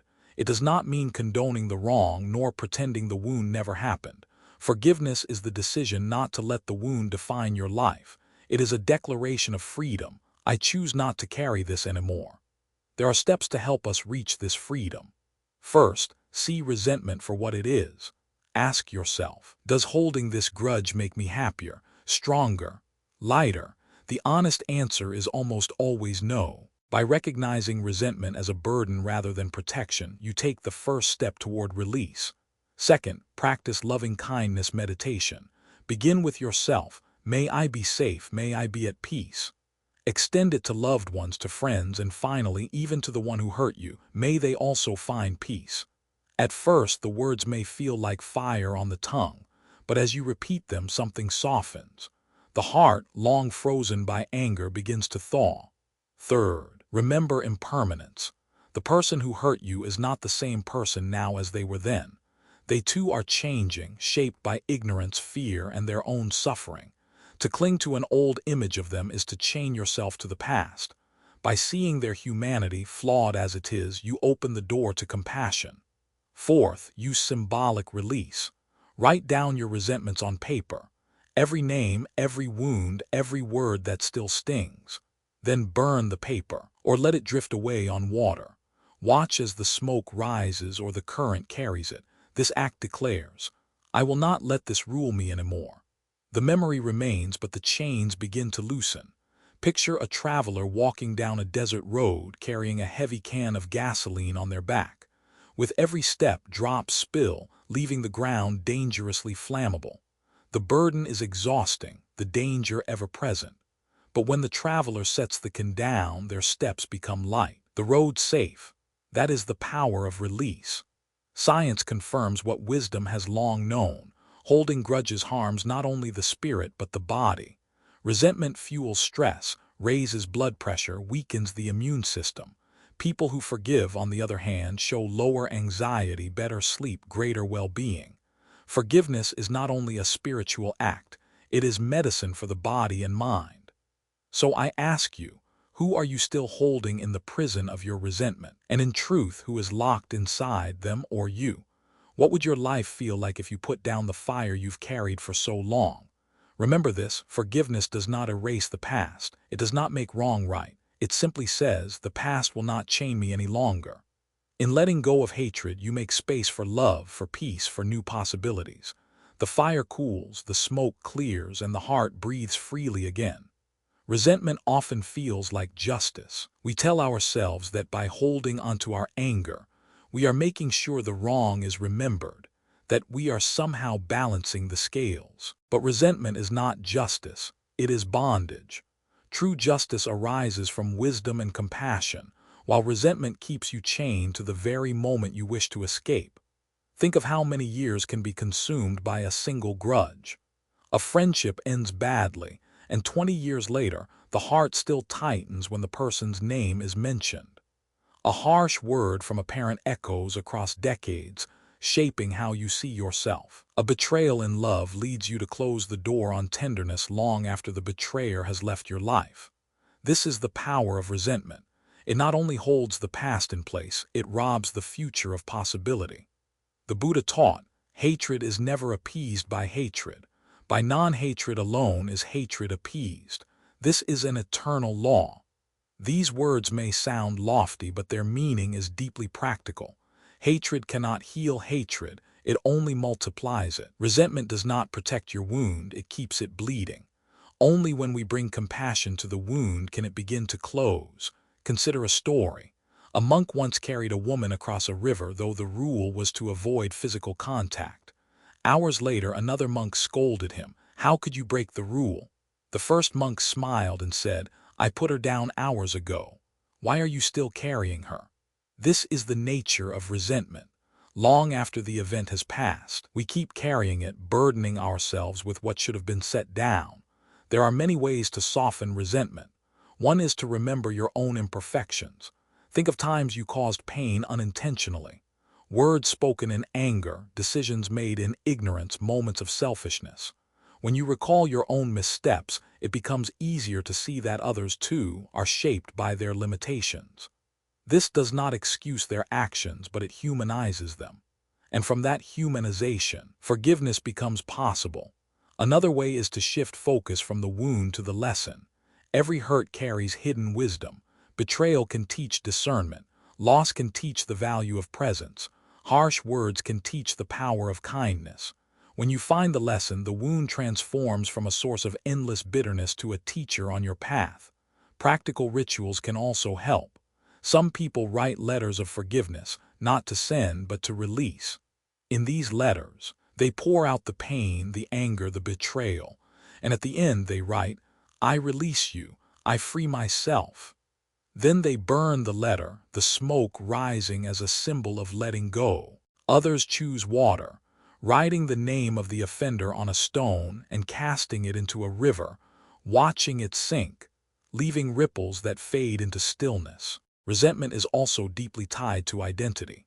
We say, "I am the one who was betrayed, I am the one who was wronged." The wound becomes a badge we wear, a label we cling to. But Buddhism reminds us of impermanence and non-self. We are not fixed identities. We are not forever the betrayed, the abandoned, the insulted. We are ever changing, ever becoming. To cling to the identity of victim is to freeze yourself in time, to deny your own capacity for growth and renewal. Science now confirms what the Dharma has always taught. Resentment floods the body with stress hormones, damages the heart, and weakens immunity. Forgiveness, on the other hand, lowers anxiety, improves health, and extends life. The choice is not only spiritual but profoundly physical. To resent is to poison yourself, to forgive is to heal yourself. Imagine walking through the streets of Kyoto in autumn. The trees blaze with red and gold. Leaves fall, drifting gently to the ground. Nature lets go without struggle. The branches do not cling to every leaf, insisting, "This one wronged me, this one belongs to me." They release, and in that release beauty is born, the forest is renewed. This is the way of life itself. Release leads to renewal. So what would your life feel like if you released the fire? Whose name, if no longer spoken with bitterness, would free your heart? What space would open if the smoke cleared? You might find that beneath the ashes lies a quiet, steady flame of peace that was always waiting. Resentment is heavy. Forgiveness is light. Resentment is fire that burns the hand holding it. Forgiveness is the cool water that soothes the wound. Resentment keeps the past alive in pain. Forgiveness allows the present to breathe. And remember, forgiveness is not for them, it is for you. It is not saying what you did was acceptable. It is saying, "I will not let what you did control me anymore." It is reclaiming your freedom from chains that were never truly yours to carry. So breathe deeply now. Picture the fire in your hands. Feel its heat, its weight, its cost. And then imagine placing it gently on the ground. Watch as it burns itself out, smoke curling into the sky, leaving you free. Your hands are open again, ready to hold love, ready to create, ready to live. In the end, resentment is not the proof of strength. Letting go is. It takes far greater courage to forgive than to cling. And when you forgive, you do not lose, you gain. You gain peace, health, clarity, freedom. You gain the joy of walking lightly, unburdened. So ask yourself now, who am I ready to forgive, not for their sake but for mine? And when you answer, take one step closer to release. For in letting go of resentment, you do not abandon justice, you embrace wisdom. And in releasing the fire, you do not lose warmth, you discover the true fire of the heart, compassion. Part 7. Comparison, looking over the fence and forgetting your own garden. Comparison is a thief dressed in ordinary clothes. It slips into our lives quietly, often without notice.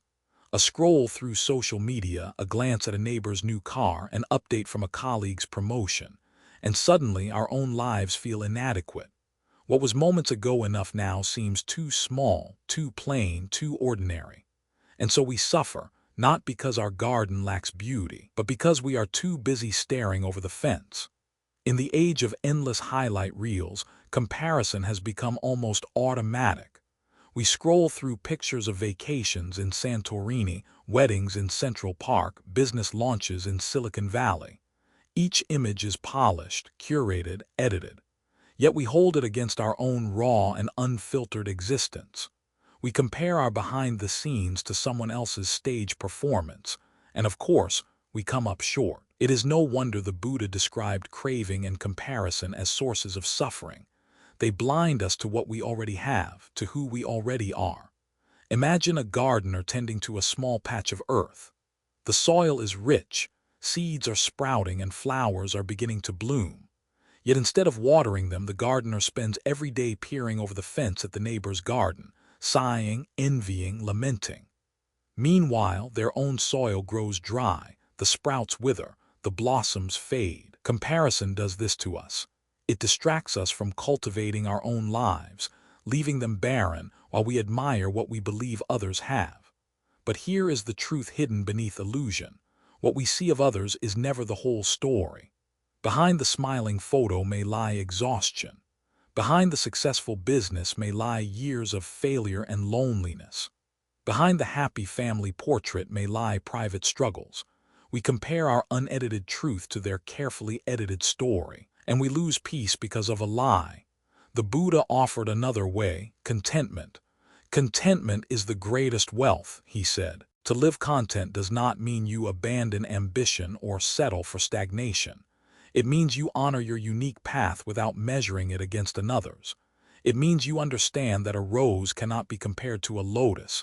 Each has its own beauty, its own place, its own purpose. So how do we step out of the trap of comparison? First, see its futility. Life is not a race with one finish line. There is no universal measure of worth. You cannot compare a mountain to the sea or the sun to the moon. Each exists in its own brilliance. You too were not born to be anyone else. You were born to be you. Second, practice mudita or sympathetic joy. Instead of letting envy corrode the heart, train it to rejoice in others' happiness.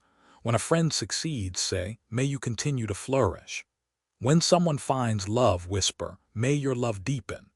At first it may feel forced, but with practice, your heart expands. Their joy becomes your joy, doubling the happiness in the world instead of having your own. Third, tend your own garden. Invest in your health, nurture your relationships, cultivate your talents. Take one small step each day to water the soil of your life. With steady care, your garden will bloom in ways unique to you. And when you see the blossoms of your own making, the temptation to compare fades. Fourth, cultivate gratitude. Each evening, write down 3 things you are thankful for: a warm meal, a kind word, a quiet sunset. Gratitude shifts your gaze from what is missing to what is present, from envy to appreciation. And when the heart feels full, comparison loses its grip. Picture 2 gardens side by side. In one, a person leans on the fence, eyes fixed on the neighbor's lush flowers while their own soil cracks with thirst. In the other, someone kneels in the dirt, hands dirty, watering, pruning, planting. Slowly, their garden blooms, not in the same way as the neighbor's, but in its own unique beauty. Which life would you rather live? Comparison never ends. There will always be someone richer, more talented, more admired. But peace is found not in surpassing others, but in embracing your own path. The lotus does not envy the rose does not envy the lotus. Each blooms according to its nature, offering fragrance to the world. So I ask you, where are you looking over the fence in your life? What beauty in your own garden are you neglecting because your eyes are elsewhere? Imagine turning back, kneeling down, placing your hands in your own soil. Imagine the blossoms waiting to appear if only you give them your care. Remember this, you don't need to be anyone else to live a meaningful life. The truest joy comes not from comparison, but from authenticity. When you stop measuring yourself against others, you discover something profound. You were already enough. Comparison is not only a thief of joy, it is also a distortion of reality. When you compare, you are not comparing truth to truth. You are comparing your inner world to another's outer appearance. You know the struggles, doubts, and imperfections of your own heart intimately. Yet when you look at others, you see only the polished fragments they choose to reveal. The result is inevitable. You feel lacking, not because you truly are, but because you are measuring depth against surface, the unfiltered against the curated. Think of social media. A mother posts a picture of her children smiling on a sunny afternoon. What you don't see are the tantrums, the sleepless nights, the exhaustion hidden just outside the frame. A man posts about his business success, yet omits the years of fear, debt, and failure that preceded it. We rarely see the whole garden. We see only the flowers placed in the window box. And yet, we punish ourselves by comparing our whole messy life to someone else's highlight reel. The Buddha taught that envy arises when we mistake illusion for reality. He encouraged us instead to cultivate joy for others, to see their happiness not as a threat to ours, but as proof that joy exists in the world, and therefore is possible for us too. This is mudita, sympathetic joy. It is a radical practice in a culture that thrives on competition. To rejoice in another's fortune is to loosen the grip of envy, and to remember that life is not a zero-sum game. Another's light does not dim your own, it helps illuminate the sky. Imagine walking along the rim of the Grand Canyon at sunrise. Thousands stand shoulder to shoulder watching the horizon glow. When the first ray of light spills over, do you resent the person next to you because they are seeing it too? No, you share in the awe together. The beauty of the sunrise does not diminish because others witness it. Joy is like that. It expands when shared. Comparison, however, shrinks us. It tells us that if another is shining, we must be dim. If another is ahead, we must be behind. But there is no single race, no universal clock. Your journey unfolds in its own rhythm, as unique as your breath. To compare is to abandon your path and wander aimlessly on someone else's. So how do we return to our own garden? Begin by noticing the moments you slip into comparison. Catch yourself scrolling, sighing, envying. Pause and ask, is this bringing me closer to peace or pulling me further away? Awareness is the first step. Without it, comparison runs unchecked. With it, you can choose differently. Next, consciously redirect your energy. Each time you notice envy, turn it into appreciation. I am happy they succeeded. At first, this feels forced, even false, but with repetition, it reshapes the heart. Over time, you realize that joy multiplies when shared. Another practice is gratitude. Each night, write 3 things you are thankful for, not grand achievements, but simple blessings. The taste of warm tea, the sound of laughter, the safety of shelter. Gratitude reorients the heart toward abundance. When the heart feels full, comparison loses its grip. And most importantly, invest in your own soil. Instead of gazing outward, turn inward. Ask, what seeds can I plant today? What small action will water my growth? Perhaps it is a few minutes of exercise, a page of writing, a call to a friend. Each small act is a drop of water for your own garden. With consistent care, blossoms will appear, blossoms uniquely yours, blossoms that could never grow in another's soil. Picture again the 2 gardens. In one, the person leans on the fence, sighing at the neighbor's lush roses while their own patch withers. In the other, the gardener kneels, hands dirty, sweat on the brow, tending patiently. Over time, the second garden flourishes, not because it was better soil, but because it was loved. Your life, too, will flourish when you stop envying and start tending. Science also offers its wisdom here. Studies show that constant comparison increases anxiety, depression, and dissatisfaction, while gratitude and self-compassion increase happiness and resilience. When you measure yourself against others, you are less motivated and more discouraged. But when you measure yourself against your past self, asking, am I growing? Am I learning? You cultivate steady, sustainable progress. Buddhism would call this right view, seeing clearly. Right view means recognizing that comparison is a delusion because each person's karma, conditions, and path are unique. You cannot compare rivers that flow in different directions. You cannot compare stars that shine in different parts of the sky. So let me ask you, if all the energy you have spent comparing went into caring for yourself, who might you become? If every sigh of envy became a breath of gratitude, what kind of peace would bloom in your life? If you stopped staring over the fence, what beauty might you discover in your own soil? Comparison is endless. There will always be someone ahead in one area, behind in another. But peace comes when you step off the racetrack entirely, when you realize there was never a race to begin with. Life is not about surpassing others, it is about becoming yourself. So turn back now. Lay your hands in your own soil, water it with gratitude, tend it with care, rejoice in the blossoms of others while nurturing your own. And one day, when your garden blooms in ways you never imagined, you will understand. Joy was never about being better, it was about being true. Part 8. Embracing change from fear to freedom. Change is life's only constant, and yet it is the thing most people fear the most. We cling to the familiar as if it were a lifeboat, even when it is sinking beneath us. We resist change, imagining it to be a thief, when in truth, it is a teacher, a doorway, a liberator. The Buddha taught impermanence, anicca, as one of the central truths of existence. Everything is in flux: your body, your thoughts, your relationships, the seasons, even the stars in the sky. And yet, despite knowing this deep down, the human heart trembles at the thought of change. Why? Because change feels like loss. A new job means leaving the comfort of the old. A new relationship means risking heartbreak. A move to a new city means leaving behind friends and routines. Our instinct is to hold tighter, to grip what we know. But the tighter we hold, the more life slips through our fingers. Imagine clutching a handful of sand. The harder you squeeze, the more escapes. Resisting change exhausts us. We fight against the current of life, struggling to keep things still, forgetting that stillness in this world is an illusion.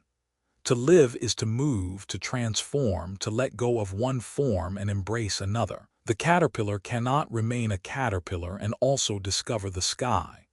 The tree cannot cling to its leaves and also make way for spring's renewal. Consider a young bird standing on the edge of a nest in Yosemite. Its wings tremble, its heart pounds. The nest is safe, familiar. The sky is vast, unknown. The bird hesitates, terrified of falling. But when it finally leaps, when it trusts the air beneath its wings, it discovers the truth. The sky was waiting all along. Change is like that leap. It feels like falling, but it is really flying. The Buddha offered this wisdom. Because all things change, we have the chance to be free from suffering. Imagine if nothing ever changed. The poor would remain poor forever. The broken would stay broken. Grief would never ease. It is because of impermanence that healing is possible, that growth can occur, that transformation can take place. The very thing we fear is the thing that allows us to be free. So how can we embrace change rather than resist it? The first step is to welcome impermanence as a friend rather than fight it as an enemy. Watch a sunset. It disappears every evening, but its beauty lies precisely in its fleetingness. The rose blooms and fades, but its impermanence is what makes it precious. By seeing the transience of life not as tragedy but as truth, we soften our fear. The second step is to begin with small changes. Take a new route to work, try a new meal, shift your routine gently. Each small act reminds you that change is not catastrophe, it is opportunity. Slowly, your heart learns to trust change, to welcome it rather than recoil. The third step is mindfulness. When fear of change arises, pause and ask, what am I truly afraid of? Is it the change itself or the story I am telling about it? More often than not, fear is imagination, not reality. By observing fear with awareness, we see it as a shadow rather than a monster. The fourth step is to focus on opportunity rather than risk. Instead of asking, what if I fail? Ask, what might I learn? What new doors might open? The mind trained on opportunity sees change as a horizon, not a threat. Picture standing at the shore of the Pacific Ocean, waves rolling endlessly. Each wave is different, yet the ocean is whole. Life is like that. Change is not disruption, it is the very rhythm of existence. To resist the waves is to drown. To ride them is to discover freedom. Science also speaks to this truth. Studies show that those who adapt well to change live longer, healthier lives. Flexibility, resilience, openness, these are the traits that lead not only to survival but to flourishing. The mind that welcomes change remains young. The mind that resists grows brittle. So I ask you now, what change are you resisting? What old nest are you clinging to, too afraid to leap? And what might you discover if you dared to spread your wings? Remember this, fear of change is natural, but stepping into change is a choice. And often, on the other side of fear, you do not find a cliff, you find a wide open field waiting for you to plant new seeds of joy. Change is often feared because it exposes our vulnerability. We like to believe that certainty equals safety. We construct routines, build walls, and cling to identities, thinking they will protect us from the chaos of the unknown. But the truth is, life has always been uncertain. No one can predict the next hour, let alone the next year. The more we resist this truth, the more fragile we become. Imagine living in New Orleans, where hurricanes are a part of life. You could spend your days trying to control the weather, shouting at the sky to remain calm. Or you could accept the reality of storms, prepare with wisdom, and trust your ability to adapt when they come. One path leads to exhaustion, the other to resilience. Resisting change is like trying to control the weather. Embracing change is like learning to dance with the wind. The Buddha spoke of dukkha, suffering that arises when we cling to what is impermanent. He did not say impermanence is suffering. He said clinging to what changes brings suffering. The flower blooms, but if you cling to it and demand it never fade, you create your own sorrow. The river flows, but if you demand it stay still, you suffer. Life changes. When we flow with it, we discover freedom. Consider the Japanese art of kintsugi, repairing broken pottery with gold. Instead of hiding the cracks, the artist fills them with precious metal, making the piece more beautiful than before. Change often breaks us in some way, but when we embrace it, when we allow transformation, the cracks become veins of gold. What once seemed like loss becomes a source of new beauty. There is also a profound spiritual truth. Change is the engine of awakening. Without change, no growth is possible. Without impermanence, no suffering could be healed, no ignorance dispelled, no compassion deepened. Every spiritual path rests on the willingness to transform, to let go of what we were so that we can step into what we are becoming. How, then, can we learn to embrace change in daily life? Begin with acceptance rituals. Each morning before rushing into the day, whisper softly to yourself, "Today will bring change. Some I will welcome, some I will resist, but I will meet them all with openness." This simple affirmation conditions the mind to see change not as threat but as truth. Another practice is reflection. At the end of each week, look back and notice the changes that occurred, big or small. Perhaps a problem you feared resolved itself. Perhaps your mood shifted, your body healed, your circumstances shifted slightly. By noticing change, you normalize it, you remind yourself that it has always been with you and that you have always survived it. You can also practice micro-leaps. Once a week, do something intentionally different. Take a new class, cook a new recipe, walk a new path. Each leap, though small, trains the heart to see change as adventure rather than threat. Over time, courage grows. And when larger changes come, illness, loss, transitions, lean into mindfulness. Sit with the fear, breathe with it, name it gently. This is fear. This is uncertainty. Do not run from it. By facing it directly, you discover that fear is not a monster but a shadow. It dissolves when you meet it with awareness. Picture now a man standing at the edge of the ocean in Hawaii. The tide rushes in, soaking his feet. At first he resists, planting his heels, bracing himself. But the waves are stronger and he grows weary. Then he tries something new. Instead of resisting, he moves with the water, stepping forward as it comes, retreating as it goes. Suddenly, he feels a rhythm, almost a dance. What once felt like a battle now feels like flow. This is the art of embracing change, stepping into rhythm rather than resistance. Science offers reassurance here too. Psychologists call it resilience, the capacity to adapt to stress and change. Resilience does not mean you avoid pain. It means you allow pain to shape you without breaking you. Research shows resilient people are not born different. They practice acceptance, gratitude, and flexibility. In other words, they live what Buddhism has taught all along. Life changes, and the way to peace is not to resist but to adapt. So I ask you, what is the change you are resisting right now? A new chapter in your career, a shift in your relationships, a change within yourself. What would happen if you stopped clinging to what was and opened to what is coming? What gift might this change be carrying, hidden beneath the fear? Remember this: fear of change is instinct. Embracing change is choice. And on the other side of fear, you may not find a cliff, you may find wings. Take a breath. Let the old slip from your grasp. Trust the new that is arriving. For life is not meant to be clutched, it is meant to be lived. And when you dare to embrace change, you will discover what was always waiting: freedom. Part 9: Procrastination, the thief of time and dreams. Of all the habits that steal our peace, procrastination is perhaps the most deceptive. It does not arrive with the loud crash of anger or the sharp sting of resentment. It slips in quietly, whispering, "Not now, later, tomorrow."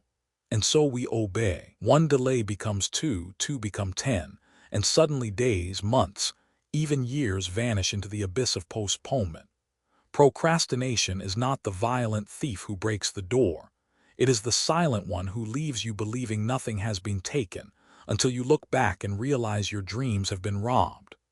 How many lives have been left half-lived because of procrastination? The book never written, the business never started, the apology never spoken, the love never confessed. Each time the mind found reasons. I need more time, more courage, more preparation. But the truth is, life will never hand you the perfect conditions. Waiting for perfection is waiting for something that never comes.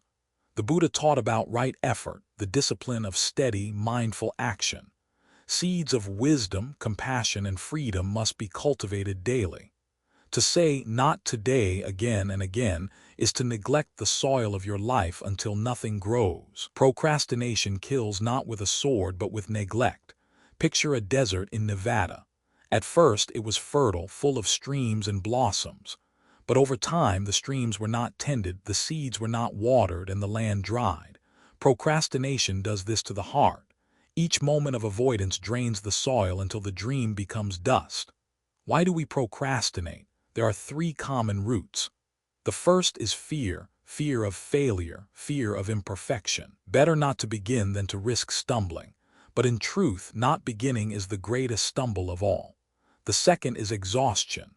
When the body and mind are drained, action feels impossible. We reach for comfort, distractions, entertainment, rather than the effort that nourishes growth. The third is distraction. In today's world, notifications, screens, endless streams of information pull us away from what matters. Hours are consumed in scrolling, while the tasks that could shape our lives remain untouched. So how do we break free? First, shrink the mountain. Procrastination thrives on overwhelm. If you think, "I must write an entire book," the task feels impossible. But if you say, "I will write 1 page today," it becomes doable. Break large tasks into small steps, and each step becomes a stone in the path forward. Second, use the 2-minute rule. If something takes less than 2 minutes, do it immediately.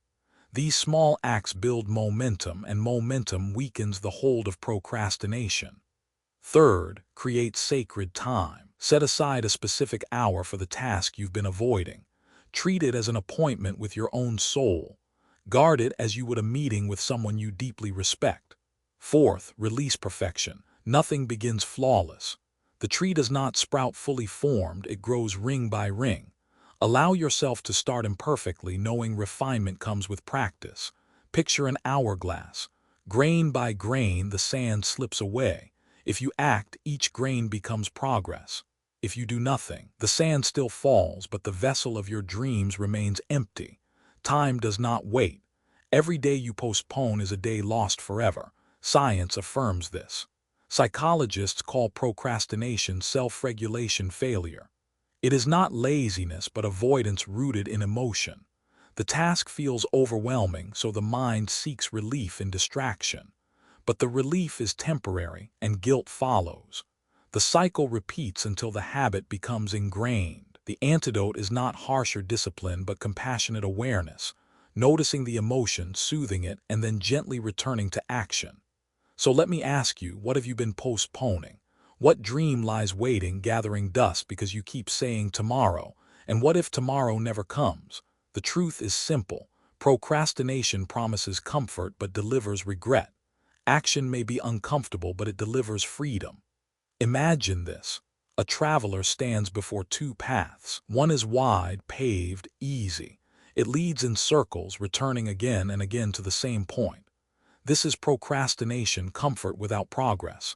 The other is narrow, steep, demanding, but at the top lies a view that takes the breath away. This is action, effort that leads to fulfillment. Which path will you choose? Remember, you do not need to conquer the mountain in a day. You need only take the first step today, not tomorrow. And with each step, the thief of procrastination loses its hold, and the dream you thought lost begins to come alive. Procrastination feels harmless in the moment. You tell yourself, "I'll do it tomorrow." You scroll a little longer, watch another episode, delay the phone call, put off the project. One day becomes two, two become a week, and a week becomes years.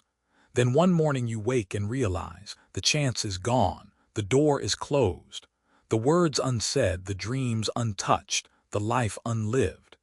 This is why procrastination is not merely a habit, it is a slow erosion of the soul.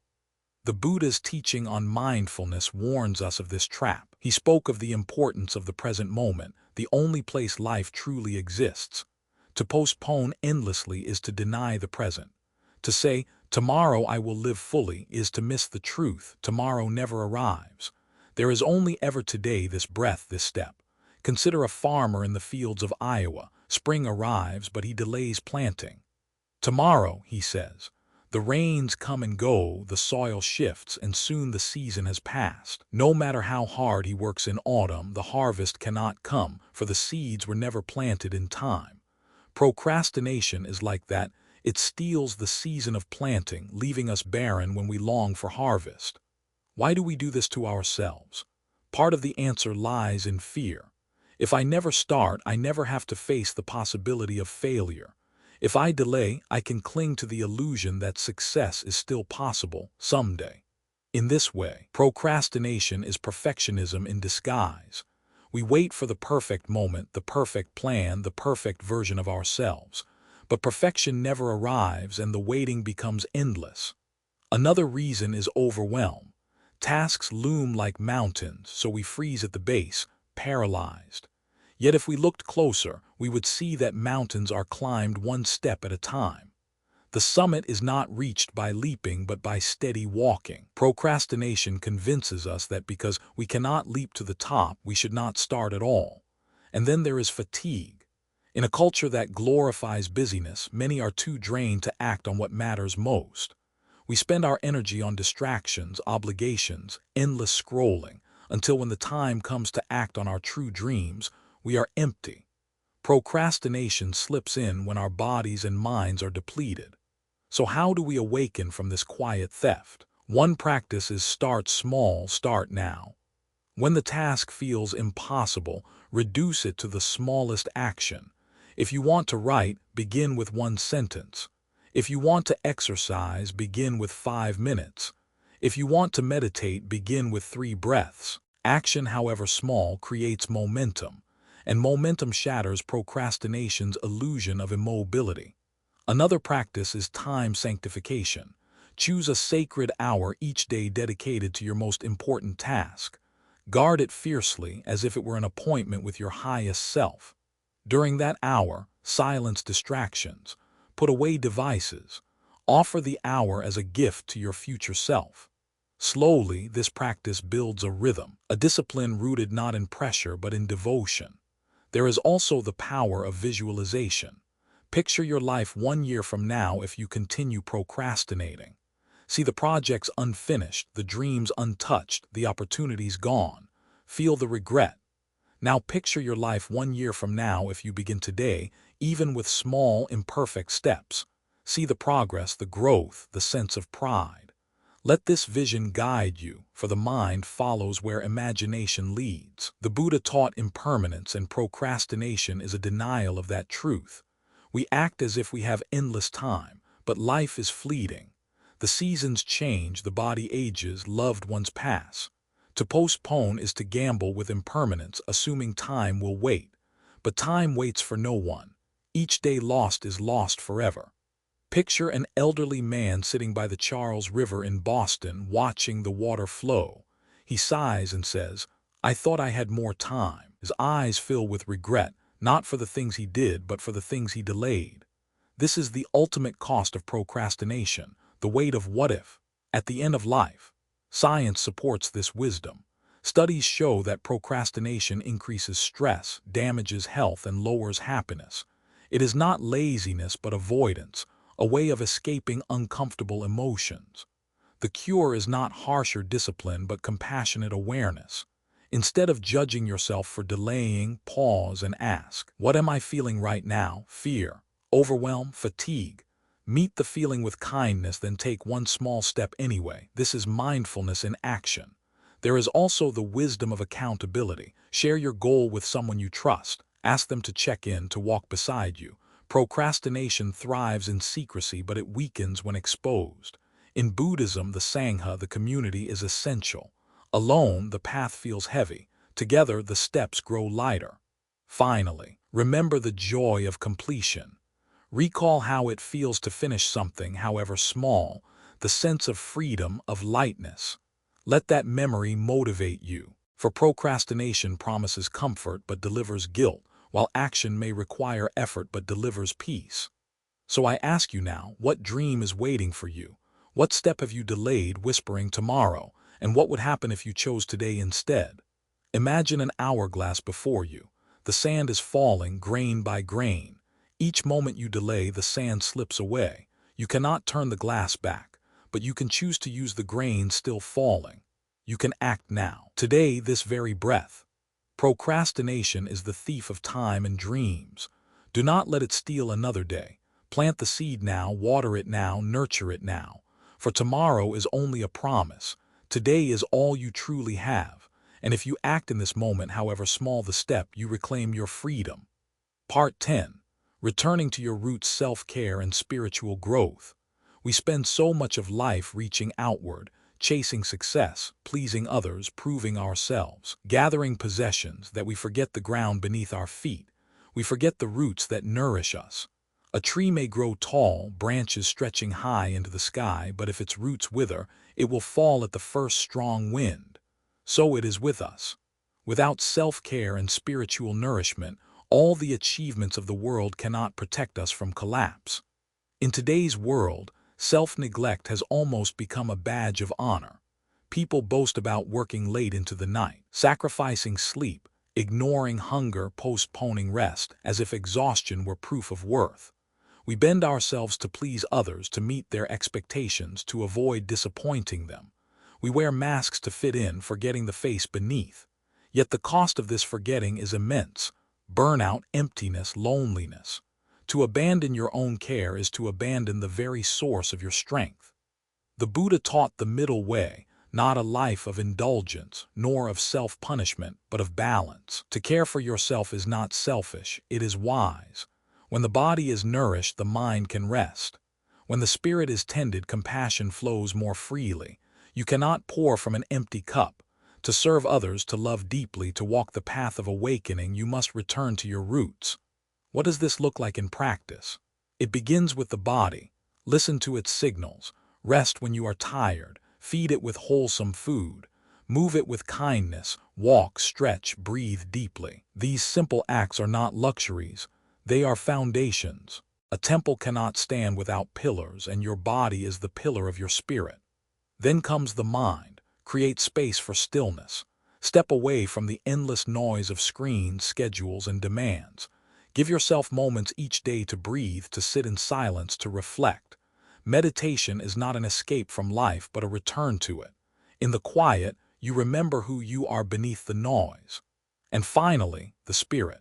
This does not mean adopting rituals you do not believe in, but nurturing the dimension of your being that longs for meaning, connection, and awe.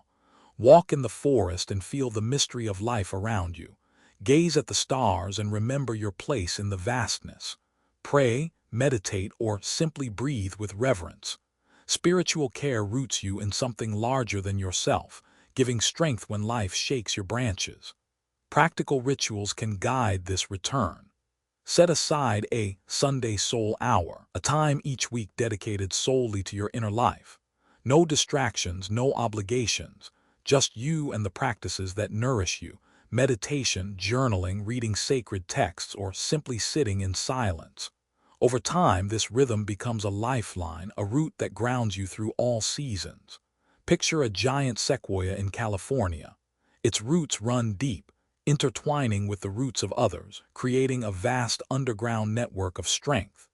No storm can topple it, because it is not alone, so it is with us.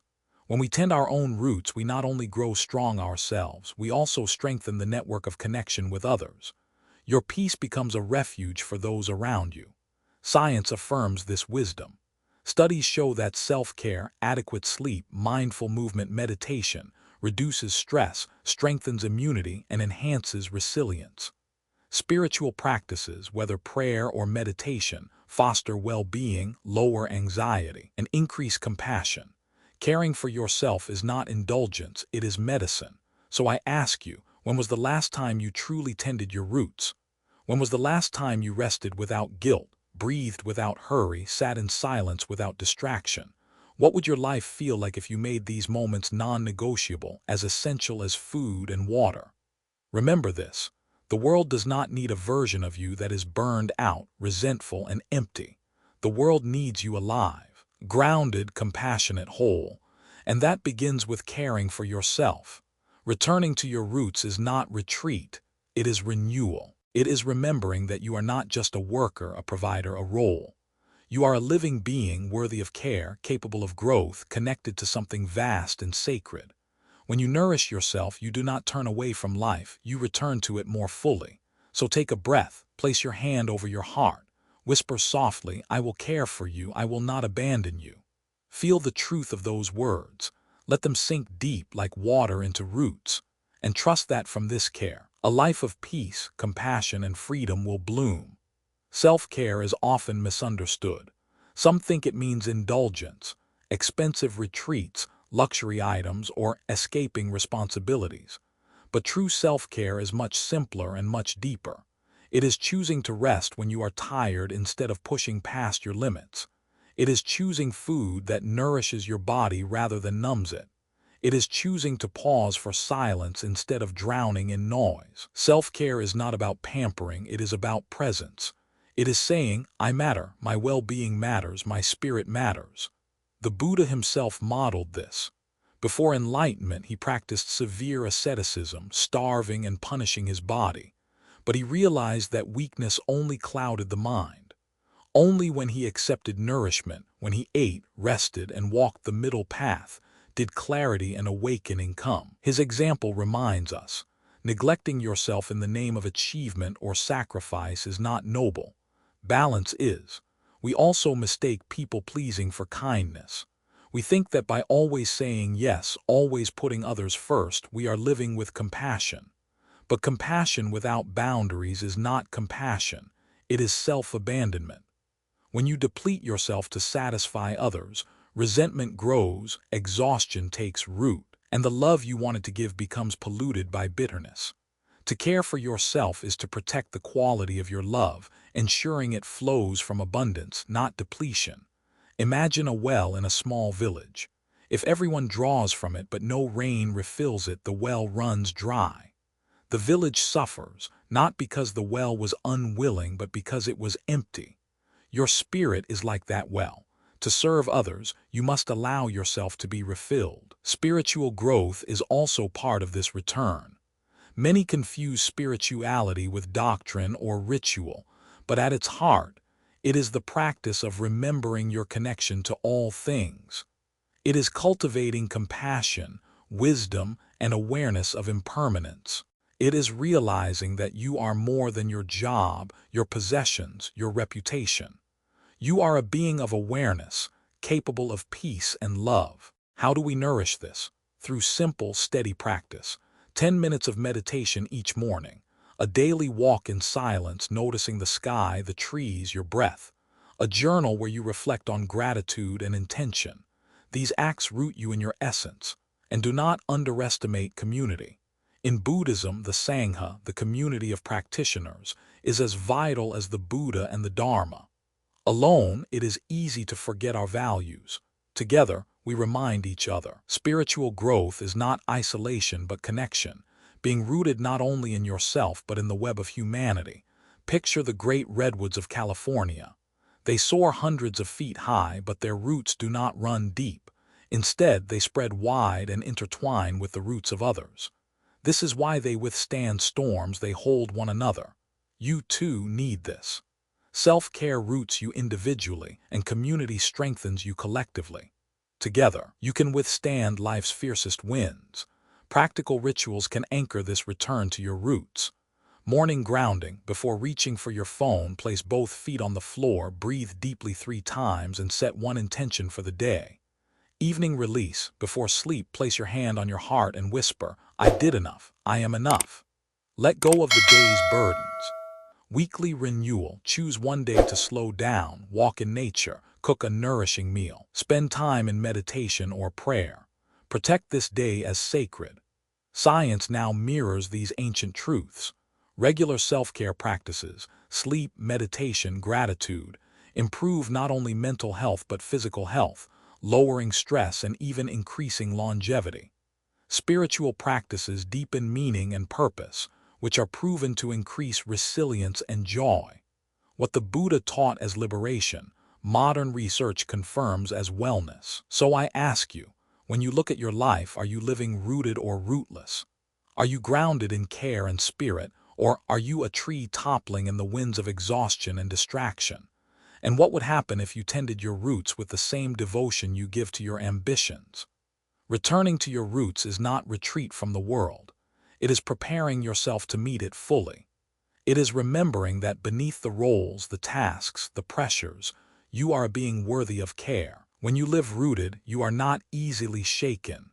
When storms come, and they always do, you sway but do not fall, and your presence becomes a shelter for others. Picture yourself sitting beneath a great tree. Its trunk is strong, its branches wide, its shade cool. You rest there feeling safe. That is the gift you give when you tend your own roots. You become a place of refuge for yourself and for those you love. So breathe now, feel the ground beneath you. Whisper softly, "I return to my roots. I care for myself. I nourish my spirit." Let those words sink deep, and trust that from this care, a life of balance, compassion, and peace will bloom. Wonderful herb. Since you've confirmed, I'll prepare a concluding chapter that ties all 10 parts together into one unified closing message. This will serve as the emotional and spiritual seal for the entire journey, ensuring your audience leaves with clarity, inspiration, and a sense of wholeness. We began this journey with the restless mind, weighed down by overthinking. We walked through the shadows of self-doubt, the fire of resentment, the heavy backpack of worry, the chains of procrastination, and all the quiet habits that keep us from peace. Each chapter revealed the same truth. Suffering does not come from the world itself, but from the habits we cling to within. The Buddha's teaching is simple yet profound. Peace is not found in grasping, but in letting go. To release the poisoned arrows of negative self-talk, fear, comparison, and resentment is to free ourselves from the prison we built. Each habit we abandon is not a loss, but a return to our roots, our wholeness, our true nature. Life will never stop changing. There will always be uncertainty, challenge, imperfection. But within every breath lies the choice to meet life differently. Instead of carrying burdens, we can set them down. Instead of staring over the fence, we can tend our own garden. Instead of waiting for tomorrow, we can live today. And in this letting go, we discover the gifts that were always here: presence, compassion, freedom. So I leave you with a question, simple yet powerful. Which habit will you release first? What chain will you loosen today so that your heart may walk more lightly, your spirit shine more freely? Remember this, peace does not wait at the end of the path. Peace is the path, and with every small act of release, every moment of awareness, you are already home. We have traveled a long road together, exploring 13 habits that slowly but surely steal our inner peace. From overthinking to self-doubt, from resentment to procrastination, each one disguises itself as something necessary. even protective, but in truth it weighs us down. What began as small patterns of thought and behavior grows into heavy chains. And yet, the Buddha's timeless wisdom shows us that these chains are not locked. They are held in place by our grasping. The moment we learn to let go, we discover we have always been free. The first habit we encountered was overthinking, the restless mind that refuses to rest. We saw how it robs us of sleep, drains our joy, and convinces us that rehearsing every possible disaster will somehow make us safe. But the truth is, peace is not found in predicting the future, but in breathing the present. By practicing mindfulness, by embracing rituals of digital rest, by learning to trust impermanence, we remember that the sky of our mind is vast and clear, and clouds of worry need not stay forever. Next, we confronted negative self-talk, the cruel voice within that whispers, "You are not enough." We discovered that this voice is not truth, only a broken record playing echoes of old wounds. Through compassion, through affirmations of kindness, through practices like metta meditation, we reclaim the voice within. We learn to speak to ourselves as we would to a dear friend, transforming the inner critic into an inner ally. Then came fear of failure. How many dreams remain unborn because of its grip? We saw that failure is not a verdict but a teacher. Each stumble strengthens us, each mistake carves the path forward. The only true failure is never daring to begin. By shifting perspective, by practicing right effort, by meeting fear with compassion, we turn the shackles of failure into stepping stones of wisdom. We walked into the shadow of self-doubt, the silent wall that convinces us we are not capable, not ready, not worthy. But we learned that this wall is not made of stone. It is made of old words, old memories, old fears. And brick by brick, through awareness, small victories, and compassion, we can dismantle it. Beyond the wall lies not shame but freedom. We shouldered the backpack of worry, heavy with what-if stones. We realized how often we suffer more in imagination than in reality. 90% of worries never happen, yet we live as if every cloud were a storm. By sorting what we can control from what we cannot, by practicing symbolic release, by grounding ourselves in gratitude, we learn to put the backpack down and walk lighter. We then face the fire of resentment, the grudge we believe burns others but which consumes us first. We saw that forgiveness does not mean excusing harm but freeing ourselves from the chains of the past. Through compassion, symbolic rituals of release, and the wisdom of impermanence, we cool the fire, clear the smoke, and breathe peace again. We stepped into the field of comparison where envy thrives. By staring over the fence, we neglect our own garden. But we discovered that no two gardens are the same, no two paths are alike. The rose does not envy the lotus, nor the lotus the rose. Each blooms in its own way. By practicing gratitude and mudita, rejoicing in others' joy, we stop competing and start cultivating our own soil. We explored change, the impermanence that makes many tremble. Yet we saw that change is not a threat but the very rhythm of life. Without change, no healing, no growth, no renewal would be possible. By practicing acceptance, small daily micro-leaps, and mindfulness of impermanence, we transform fear into freedom. We then unmasked procrastination, the thief of time and dreams. It does not destroy with violence but with delay. Not today becomes never. We learned that by shrinking the mountain into steps, creating sacred time, and beginning imperfectly, we reclaim our days. Life will not wait. Each grain of sand that falls in the hourglass is lost forever. The best time to begin is always now. Finally, we return to the last cluster of habits: people-pleasing, neglect of self-care, and ignoring spirituality. We realize that pouring from an empty cup is not compassion, it is depletion. The Buddha himself discovered that neglecting the body clouds the mind. Balance, the middle way, is the path. To care for ourselves physically, emotionally, and spiritually is not selfish. It is essential. Only when we return to our roots, nourishing body, mind, and spirit, can we stand tall like the great redwoods, grounded and resilient, offering shade and refuge to others. Together, these 10 parts have revealed a single truth. Peace is not found by adding more to our lives, but by releasing what no longer serves us. Overthinking, self-criticism, fear, doubt, worry, resentment, comparison, resistance, delay, self-neglect. These are not signs of our worthlessness, but signs of our humanness. And because they are habits, not destiny, they can be unlearned. The deeper lesson. The deeper lesson is this: freedom lies not in controlling life, but in changing our relationship to it. We cannot stop change, prevent uncertainty, or avoid every loss, but we can learn to let go of the habits that amplify suffering. We can choose presence over overthinking, compassion over criticism, courage over fear, trust over doubt, gratitude over envy, and action over delay. Buddhism teaches that liberation is not somewhere far away. It is found in the way we live each moment. By tending our minds, by softening our hearts, by caring for our bodies and spirits, we discover that peace has always been within reach. Application in daily life. How can we apply these lessons in today's world, a world buzzing with distraction and pressure? Begin small. Choose one habit to release today. Perhaps turn off devices an hour before sleep, or speak one kind word to yourself, or take one small step on a dream you've delayed. Practice presence. When you eat, just eat. When you walk, just walk. Bring your whole self into the act. Create rituals. A morning breath of gratitude, an evening release of the day, a weekly hour for silence or spiritual reflection. These roots will keep you grounded. Cultivate community. Share your journey with others. Encourage, listen, and grow together. Just as redwoods stand strong by intertwining roots, so too do we.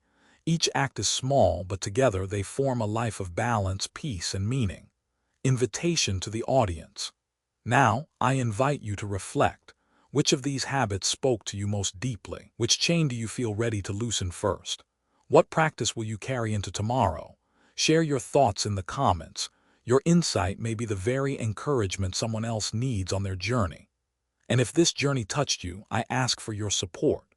Subscribe to Buddhism in every moment so we can continue creating content that nourishes the heart, inspires the spirit, and brings the timeless wisdom of the Buddha into our everyday lives. Your presence, your voice, your encouragement, it gives us the strength to keep going. Together, may we walk this path of letting go and living fully. Together, may we learn not only to seek peace but to embody it. For peace is not at the end of the road. Peace is here, now, waiting in the breath you take, the thought you release, the compassion you offer.